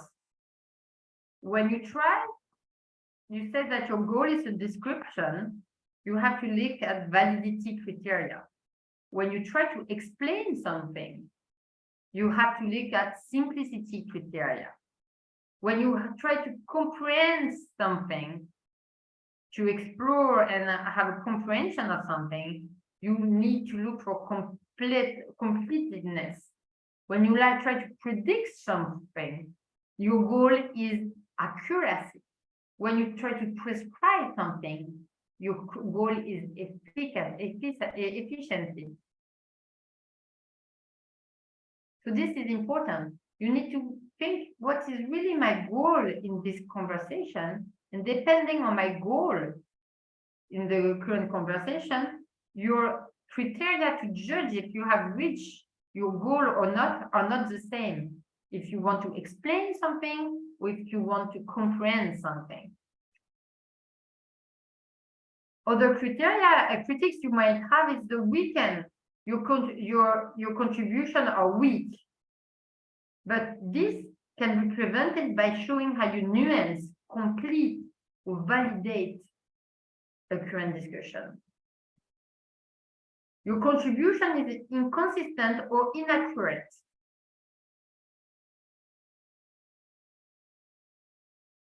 And this is happening when your discussion is not related to the results. So the one who say interpretation of the results as the answer, or compare results with other, or understand the results better, you are right. Be careful. Your discussion should not be distinct from the results. They should build on the results. But this happened also.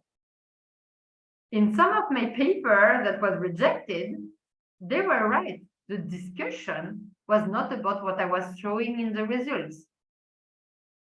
It's what is crazy, and what every time I'm so surprised.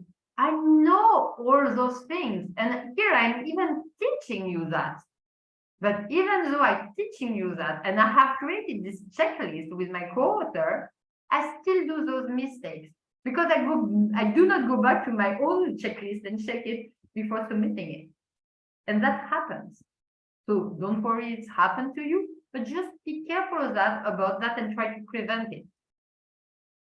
So it's why I told you it was a checklist for the 3 a.m. writing planet, not really. Because if you realize that your results are not in line with your discussion, you will need more than 2 hours to fix that, okay? So, in clear contribution, specify whether your contribution are theoretical, methodological, or managerial. You can even have different sections: theoretical contribution, methodological contribution, managerial contribution. And at least in strategic management, now in almost all journals, they ask a managerial contribution section. What do you bring concretely? What advice manager can get from what you have just taught before?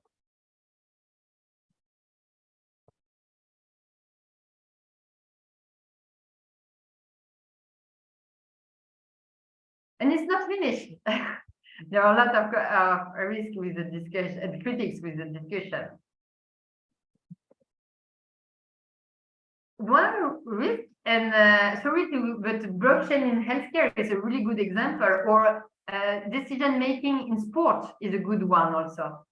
One critic you might have is your case is just describing a particular case in a specific context, there is lack of interest. To avoid this critique, you need a section in the discussion about generality. Can you generalize your result? Whom can reuse your results? Can we go beyond the context of sport, of health? Who can reuse your results? For whom is it relevant? In which context can you reuse it? So this is really important. Confused because too much idea in the discussion, it's really difficult to go more than 2 contributions. Maybe 3, but not more than 3 contributions. However, 3 contributions can be the contributions that you are going to develop in depth. So for each contribution, you can give a lot of details, but the global contribution is 1 or 2, 3 contributions max. A critique is that you have non-significant contribution. So they say you have to explain why the article contributes and not just extend existing article. What is the new thinking that is bringing? And for that, the best way is to discuss your solution with the current alternative discussion. Highlight, based on the literature review and what we knew before my article, here what we would have said on the topic. And I say that. And what I say is different from what we thought before, because of that. And this is true in this and this context. So you go back about what would have been the hypothetical results you should have found based on what we knew before from the concept and what you found, and highlight how it's different. This is a way to show that it's significant because you contrast with what we thought before. Reuse the author of the literature review to show the contributions that I have already told you, but I say it again. There is a risk of mismatch between your literature review, your results, and your discussion. So remember to go back to your literature review and really see if you reuse the authors. So again, I do a break every hour, so I'm super late. So let's do like a quick 10-minute break and we continue to the conclusion and the other format. So you have time to take a coffee. Asta, we were just going on a break. No, that's fine. Matilda, I would like to talk to you a couple of minutes. Okay, so everyone can go on a break and we can talk together. You want me to create a room so we can discuss in another room? Yeah, that's great. So I'm not the organizer. Rima, you are the one who can create a room.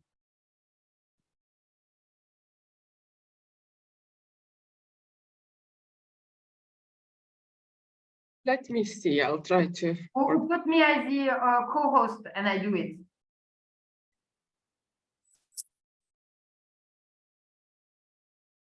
Actually, all of us 3 can go to the room. So Rima, just put us on the room. We can organize things.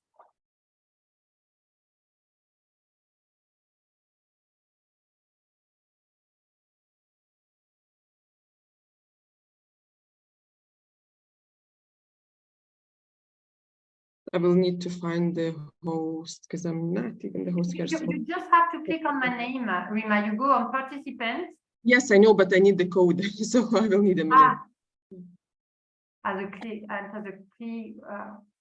Well, while Rima is doing that, I think we just can confirm. I thought I sent you the confirmation earlier. No, but, you had not, so it's why I was waiting. Just. Okay, maybe it's too in emails because I thought I sent, but it's fine. The only thing is that you have to arrive really on the 9th. Okay, but because will I find a hotel or Airbnb if there is this big event? No, it's in Vilnius. Okay. But you are landing in Vilnius, you see? And you're landing in Vilnius and you go to Kaunas, and Kaunas everything is fine, but you have to do everything on 9th, on Sunday. because the first half of the next week is closed for NATO meeting.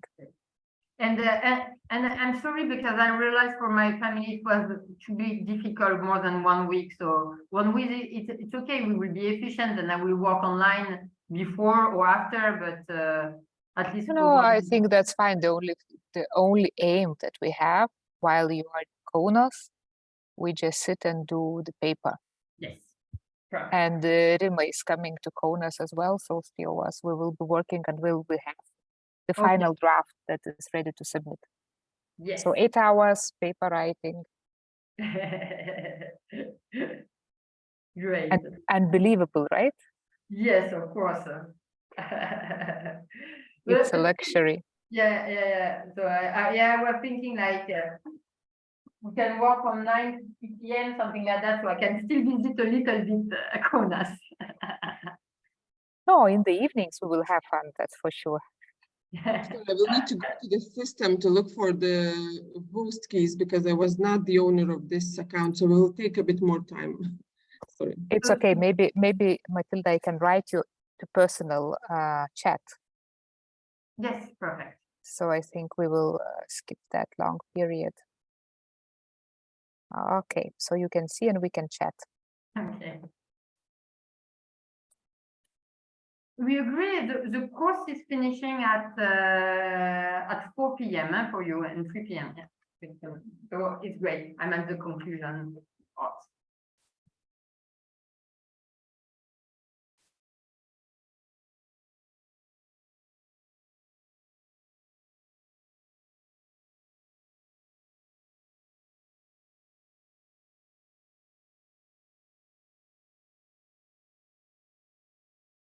Perfect. Thanks a lot. I appreciate. No problem. So your student will tell me what they thought about. Will tell you what they thought about the course if it was useful. Yeah, I think it's one of the most useful. Yeah, but it's a bit boring sometimes. You know, you go one by one about the mistakes and critics. So. No, but it's very important topic, you know, about publishing, and you, Matilda, have very relevant experience, you know, doing that, and this is a great first person, you know, knowledge. We will have to use this checklist for our own paper. Well, you know, you never can do surgery on yourself, right? But the checklist is there to help you do the surgery on yourself. So Matilda, yes. It's in July, whatever, and 9th, not later than 9th. Not later than 9th. But because 10, 11, and 12, the airports are closed. Okay, so that's important. So when you buy the tickets, just email us the time. Yeah, so we can meet you and yeah, and, but and I'm bring to arriving Kaunas. on weekend. We can meet on the Monday. Don't worry, I will find my way. I mean, if you want us to meet you, just tell us. If Yes. you want to organize yourself, that's fine as well. So Okay, if I'm stuck, yeah, maybe you can just tell me in which area I should look for the Airbnb. Which area? in Kaunas? In Kaunas. Just look close to university, Okay. to the center. Okay. There is no area that I should No, whatever. Okay. No. The only thing it can be closer or not so close university, you know. But otherwise, it's really okay. In case you would like, you can send me what you selected so I can check as well. Okay. But okay. Otherwise, it's just the location closer to university. Let's do like that. Okay. So have a nice meeting, Asta, and Yeah, and see see you soon. See you soon.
So it's 25.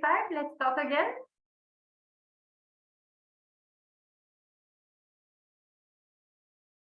So now we arrive at the conclusion. And to be honest, this is a section that I usually neglect, and I should not. Because I realize that as a reviewer, what do I do? When I review a paper, I start by reading the conclusion. Because in the conclusion, you have clear elements. You have what is the aim of the paper. Not what they do in the project, but what the project want to accomplish, what is the theoretical knowledge they want to solve, in which conversation they want to bring something. They remind you about the question, the research question. And they start really remind you how their answer is different from what we thought before doing this research. And it builds on explain how the previous solution and your solution is different. So it's here where you have not the abstract, but a more in-depth, clear sum up of the paper. And then it explains, it goes further than that. It explains why does this discussion matters and whose matters and what limits you have in this research, in what limits do you face in generalizing the results, and just what should be the new research that it opens. So what are the new research agenda open after this research? Just be careful because it really depends on which journal you target. So your conclusion should fit what you put in the discussion and what you put in the conclusion. But I really like that the limits of the paper are in fact the limit in generalizing your paper. What are the new research avenues that are created from this paper? So that's the proof that your paper matters, because your paper open up new doors, make us realize that there was no other knowledge that we do not know that need to be open. So that's what is important. Okay? The reference, I know you know that, but of course you check that your reference fits the journal format. Okay?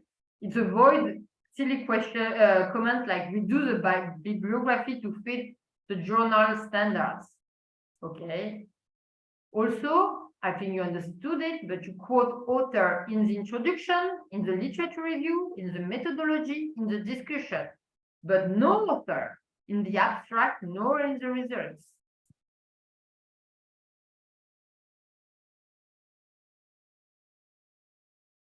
Let's do a last checkup on global content. There are things that really are important. We have already talked about it, but here I check like the 7 really important things. We need, by reading your paper, to be crystal clear about the so what of your paper. Why is the so what original surprising? What is original and surprising? That allow you to avoid any critics that you are not contributing to the existing literature with an intelligible idea. You need really to say, without any ambiguity, what do you add to previous conversation and why is it original and surprising? You need to have maximum 3 core concepts. Don't have what we call in France pot-au-feu. It's a mix of 10 different concepts. There you lose the reader. So 3 concepts. And don't confuse the article by changing the word, the research question, the keywords. Make sure that you have exactly the same concept, exactly the same research question in the abstract, in the introduction, in the literature review, in the discussion. I don't know how many papers I review that do not have the same research question from the beginning to the paper to the end. And it's crazy, huh? They say, we investigate this research question, and in the next question, in the next section, which is methodological part, they say, to answer this question, we did a case study, but this question is different from what you said you were investigating in your introduction. It's crazy, but really, a lot of articles do that to make sure that you use exactly the same question. No surprise, and with fancy new words. You reuse it like that. Same word, same meaning, no new words that, because one word in a research question changes the meaning of the research question, okay? And of course, in your research question, you have your keywords. If your keywords are not in the research question, that usually that there is an issue, okay? Same for the title. We'll discuss more the title later, but the title, if your title do not have your keywords, that's strange. But usually what happens? For the title, we want to make it fancy and attractive and sexy. So we add things, but in fact, it doesn't fit at all with the paper. And of course, keep only the essential elements in the article. All the non-essential elements make it more long. And remember yourself, when you have 5 papers to read for today, and you have one paper that is 40 pages long, how do you react? You feel it's the same. Try to make it shorter. The shorter it is, the more happy the reader will be. And that's strange because we always think that with longer we add details and the reader will be more happy. That's not true. They have so little time to devote to your paper. So the longer it is, the more complex it is, the more changing words or changing research question happens, the more you lose them and the more upset they get.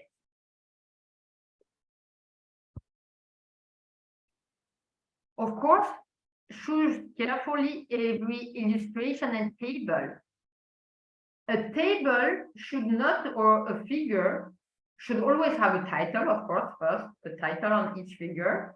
But in addition to having a title on each figure, you should explaining in the text and not just describe what is in the table, but you should analyze your figure. You should analyze the table.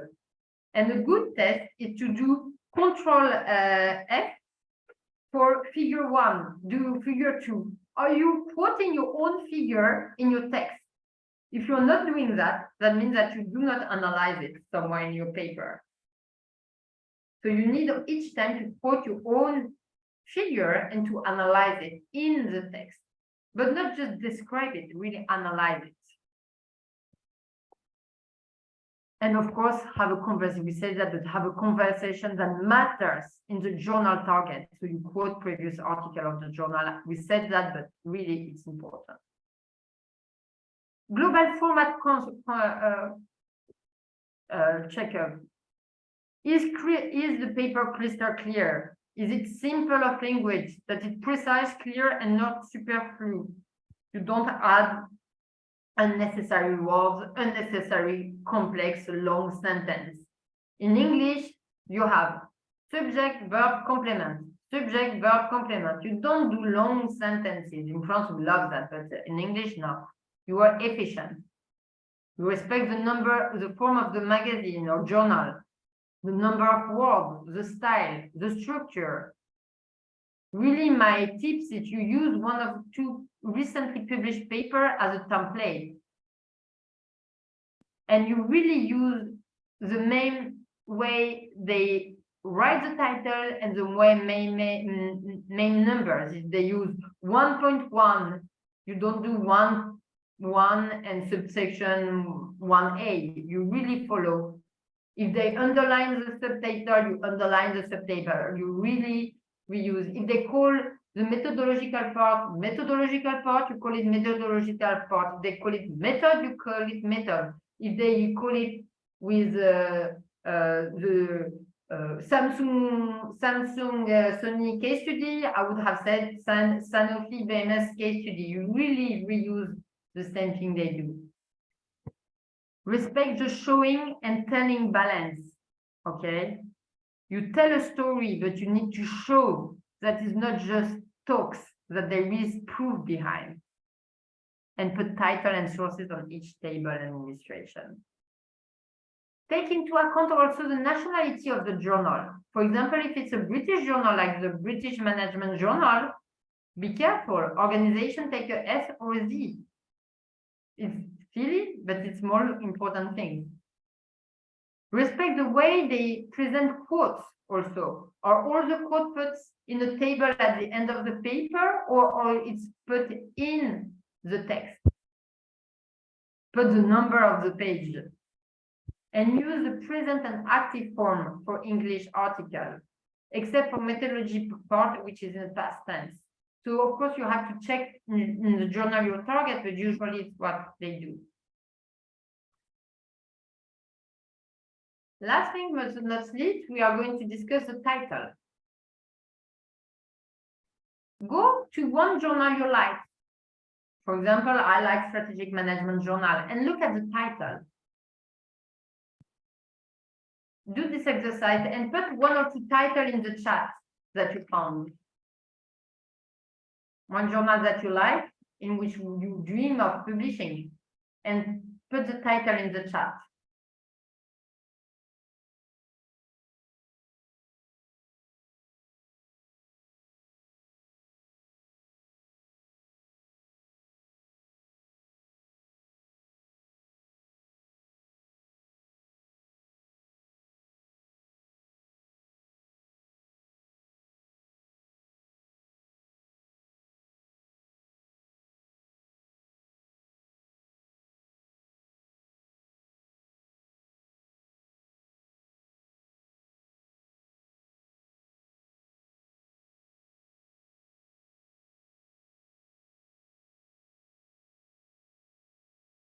So if you want, I do it myself. I just went on Strategic Management Journal. It's a journal that I like. It's really one of the best journals in strategic management. Look at the title. Knowledge seeking and anonymity in digital world setting. Can powerful allies protect the CEO against performance decline? The role of the CEO, subgroup for and CEO disseminal. Training with AI. Evidence from chess computer. Incidents and performance of spin-out and incubate. New establishment, role of selection and redeployability within parent firm. Who gain and who lose from more information in technology market?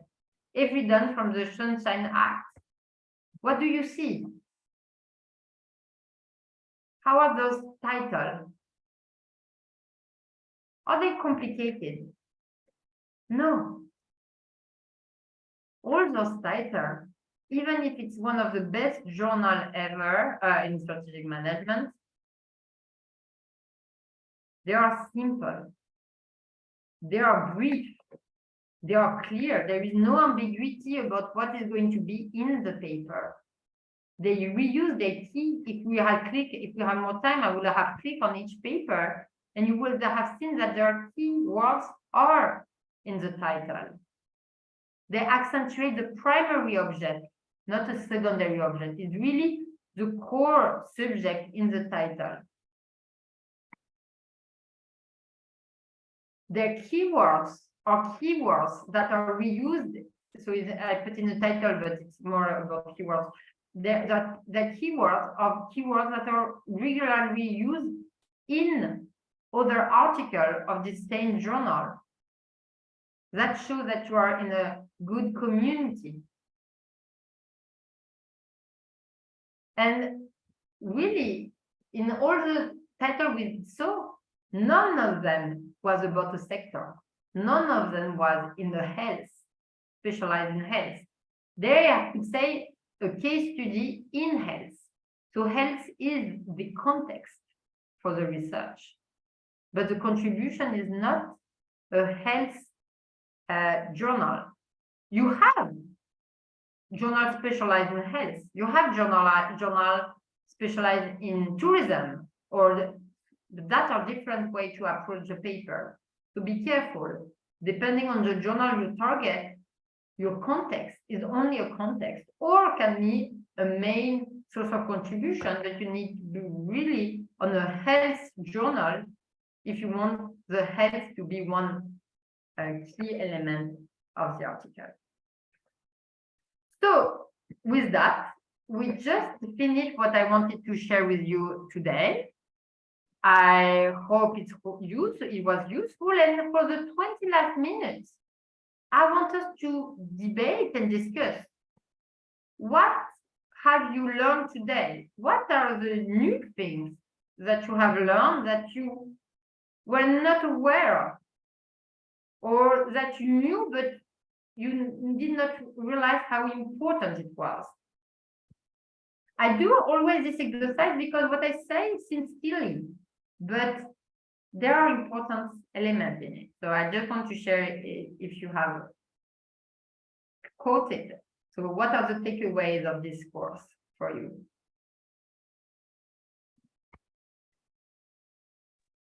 Maybe it's not the first one, but for me has been the more remarkable. That is the circle of reference and how to taste yourself the other way to facing your idea. Really, it's not easy. I think that is the most difficult part. And how to create the conclusion of the discussion. I have a question from the first, one of the first slide about the introduction, because in the introduction and in the abstract, and especially in the introduction, we talk about the hook. And there I have a doubt about the intensity of the hook, because we will like to attract attention, but not to create I will say to create a terrorist. Yes, because we're gonna go with an example that could create this disruption. Yeah, how to manage this dance. So be careful also what with the hook, it might mislead you, because if you use an example as a hook, what might the reader might expect that you will develop this example as a case study later. So that can be dangerous to have an example that is different from your case study at the beginning. When I was saying a hook is more a fact to realize how important it is. So for example, for me in my research on competition, people think that competitors that collaborate together, it's a really rare phenomenon. So I start with a fact showing how numerous there are those collaboration with competitors. So if you have an article on blockchain in health, you can show how many devices are we already using blockchain in health, or how many accidents in blockchain in health there have been, or something just to show that your phenomenon is just not a little phenomenon. So for you, one on feedback patient, it could be the number of feedback that is posted on Google review. It's just to show you the amplitude of the phenomenon, that is not a minor element.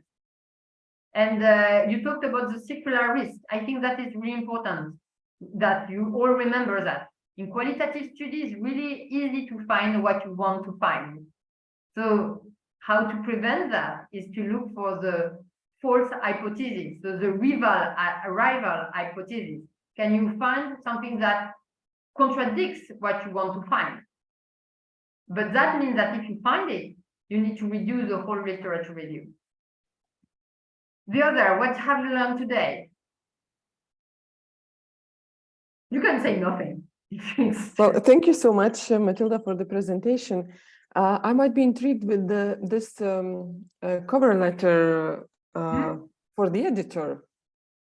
Yeah. And from the other maybe workshops I have attended, I do tend to hear that editors say, do not email editor privately, do not submit papers before holiday, do not ask on timelines. So to say, they're kind of asking, do not put additional questions into their email accounts. I know this doesn't go to his email account, but it does go to editors, probably personal submission system, paper submission account. So I wonder, what is the right way to do it? I understand when the journal itself usually asks, please add the cover letter. Some of them do and some don't. So I wonder, in this case, when the journal doesn't ask to write the... So if they don't ask, don't do it. But have not seen one journalist in my field that never asked it. It's not a mandatory one, but it's always inside. Just to show you, let's do it. I completely agree. When there is an option, that's of course actually it is necessary to submit it when there is an option. But I came across to few submissions where the journal doesn't ask. Can you give me the name? This was healthcare management journal. So healthcare management journal. I don't care. I don't know because it's not my domain. But at least what you were saying, Rima, is that editors want to win time. Okay, they want to win time. They have so much to review, and when you give them, I'm going to show you again. So if they don't ask it, or if there is no option to put it, don't do it. But if there is one option to put it, you have to do it. Why? Because here, by doing that, here, for example, I give them 3 easy names. Here, for example, I give them names that they can reuse as editor, as reviewer. I made their life much easier. I convince them already that is related to research policy, that I have done. I know that it's related to research policy. If my argument is good, they will not do a death reject because they know that it's in their journal. The same here, when I specify, but in a different way than my abstract, what my goal is, what I change, what I bring to the conversation. For them, they can review only this letter and decide if to whom they send to reviewer, and I make them win time. What I should not do is like copy paste my abstract, because in that case, I make them lose time. They would have preferred to read directly my abstract and not my copy editing letter. So yeah, if my conclusion, if they ask for it, do it. And for example, I know when the editor told you don't send paper before holidays, I was at the conference, and in their journal, they are asking editors letters. So this is an important tip for all the other. Rima and I, we were in front of editors, and they told me, so never send a paper to submission now. Wait September. Why? Because the editor will have to find reviewers, and no reviewers will agree to review paper between June, July, August. So what will happen is that all the most relevant reviewers will refuse your paper. They might find some interesting reviewer, but not related at all with your topic. And when you have reviewer not related at all with your topic, you increase the chance that they don't perceive the novelty and the interest of your paper. So don't do it, don't submit now, wait till September. Even if your paper is finished, you wait for September to submit it. Same for Christmas.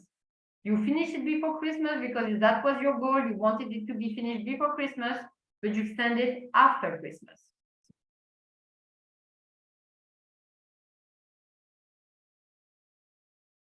Yeah, Professor, I have two questions.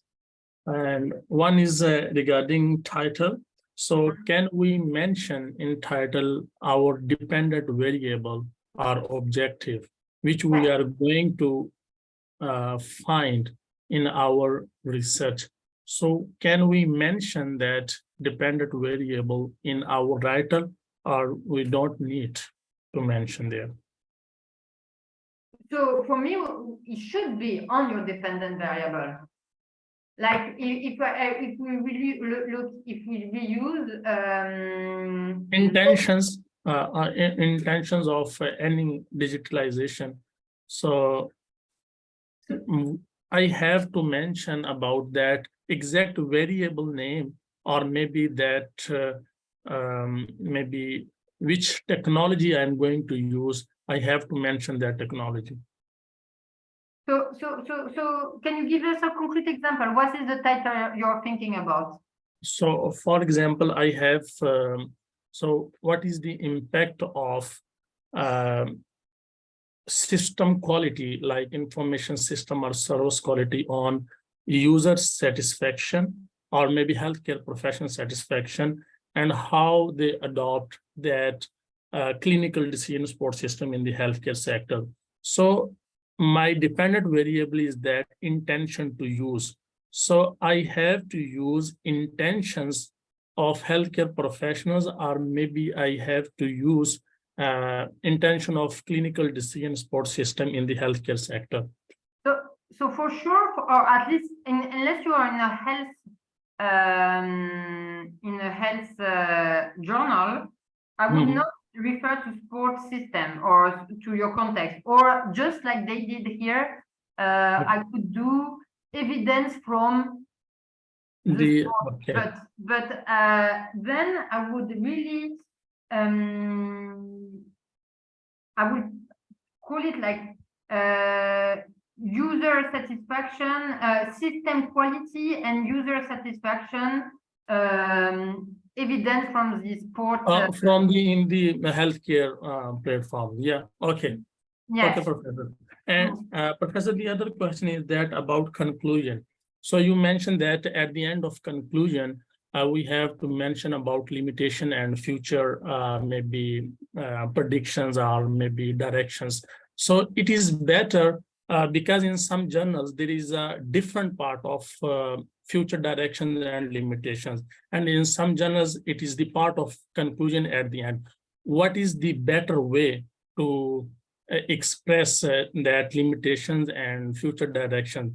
It is to express in different heading, or maybe it can be added in the end of the conclusion part. So the best way is to follow exactly how recent paper in the journal you target are doing. Okay.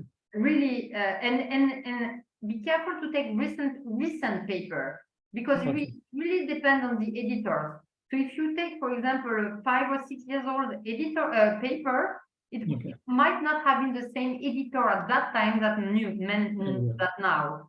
So be careful about that. And really, if it's called limitation and future direction or conclusion, it's really about talking about what is, I put it here in the way. The most important for me in the conclusion, I have it here. It's no, conclusion, it was here. Does it matter which answer you reader pick? Does it matter which answer you reader pick? Yes, because you will say that previous research have said something or thought something.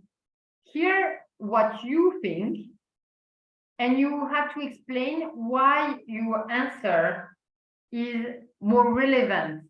In which context is your answer more relevant? Then you go toward the traditional limits, and the limits are all future research. Someone told me each limit that you come up with should be a new research opportunity. That's the truth. So okay. You did one in-depth case study. Your limit is that it's a one in-depth case. So the trick they told me that your limit should be a strength. So you did your limit is one in-depth case study. You explained why it was relevant, one case study, but that would be interesting to have multiple. Now that we know that, and we come up with one proposition based on the in-depth case study, we need to generalize it to other industry and do multiple case studies. And so the future research is to do a few multiple case studies. Do you, and think about that. Each limit you have, you need to explain why it was the choice you made was interesting, but that now open view opportunity for other things. Yeah. Okay. Thank you so much, Professor, and thank you so much for your presentation.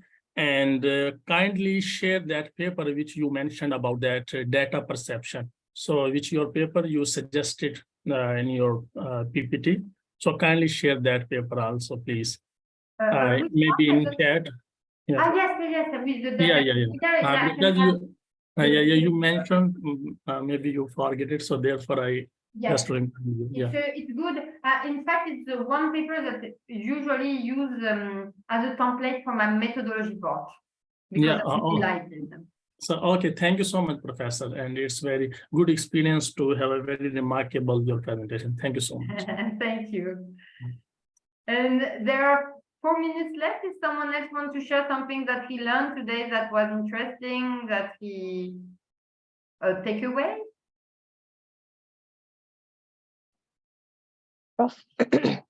My takeaway is that bit of the new knowledge, and you mentioned quite critically that if a technology has successfully been used in one area, then there's nothing so new that you're bringing in when you use it in a completely different. Personally, I thought, and I think this is where I was wrong all through. I thought that if it was used, for example, in the transport industry, when you bring it into healthcare, that's new knowledge. So so that's a take home.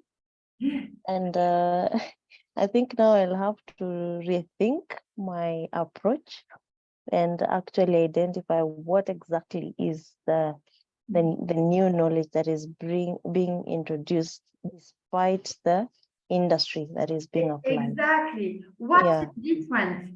What you expect would have been the same, and what would you expect would have been different? And it's really from what is different and what you did not expect that you will have your paper. That will be the core of your paper. And the same, when you justify why your paper is interesting, you cannot say just because it's a new context. You need to explain health is different because there is life and death of the patient involved, because there is patient private information included that justify that you think the result will be different. If it was just changing the context is not enough. You need to find specificity of the healthcare that give you the guess that the result would be different to justify it. So Lisa, I just want to share that with you also. The same paper that I'm going to send you. Why I love this paper is because here they have an illustrative thematic analysis. And here, so they have the theme. The theme is really from the literature review. There's 16. And here you see they use data, quotes from different interviews, but also from reports to prove it. So we see a triangulation. It's not just that they use one quote that felt well. They have several proof of it. And it's not just quotes, it's also behavior, action, facts. So I really recommend you to look at this paper. It's amazing. This is my favorite. Yeah, and I really- Professor, thank you so much. Only you can maybe send this paper title. I will find myself. Yeah, or actually. oh, you know what? I'm sharing it now directly. in Yeah, the- okay. Thank you so much, Professor. That would be great. So it's time. Is there any other question before we leave? And I will send to Rima so this paper and the PowerPoint slide. So you will have it, all of you. So you Yeah, can sure. do the checklist. That's great. Thank you so much, Matilda. I will distribute the materials once I have it.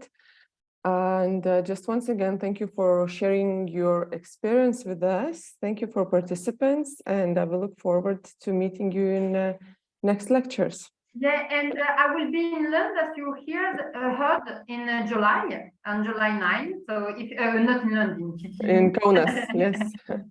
So if you want to have a coffee, it would be a pleasure. And do not hesitate to add me on LinkedIn and tell me that we met at this PhD course.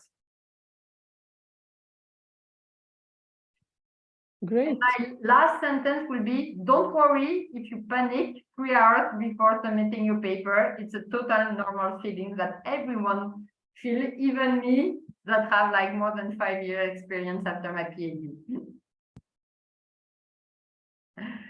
Have a nice day. So thank you. Have a nice day, everyone. Thank you so much. Thank you. Bye-bye. Bye. Thank you so much. Thank you. Bye. Bye. Thank you.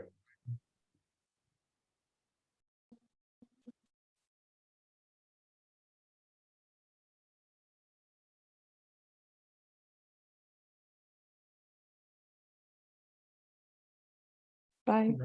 Okay, goodbye. Maybe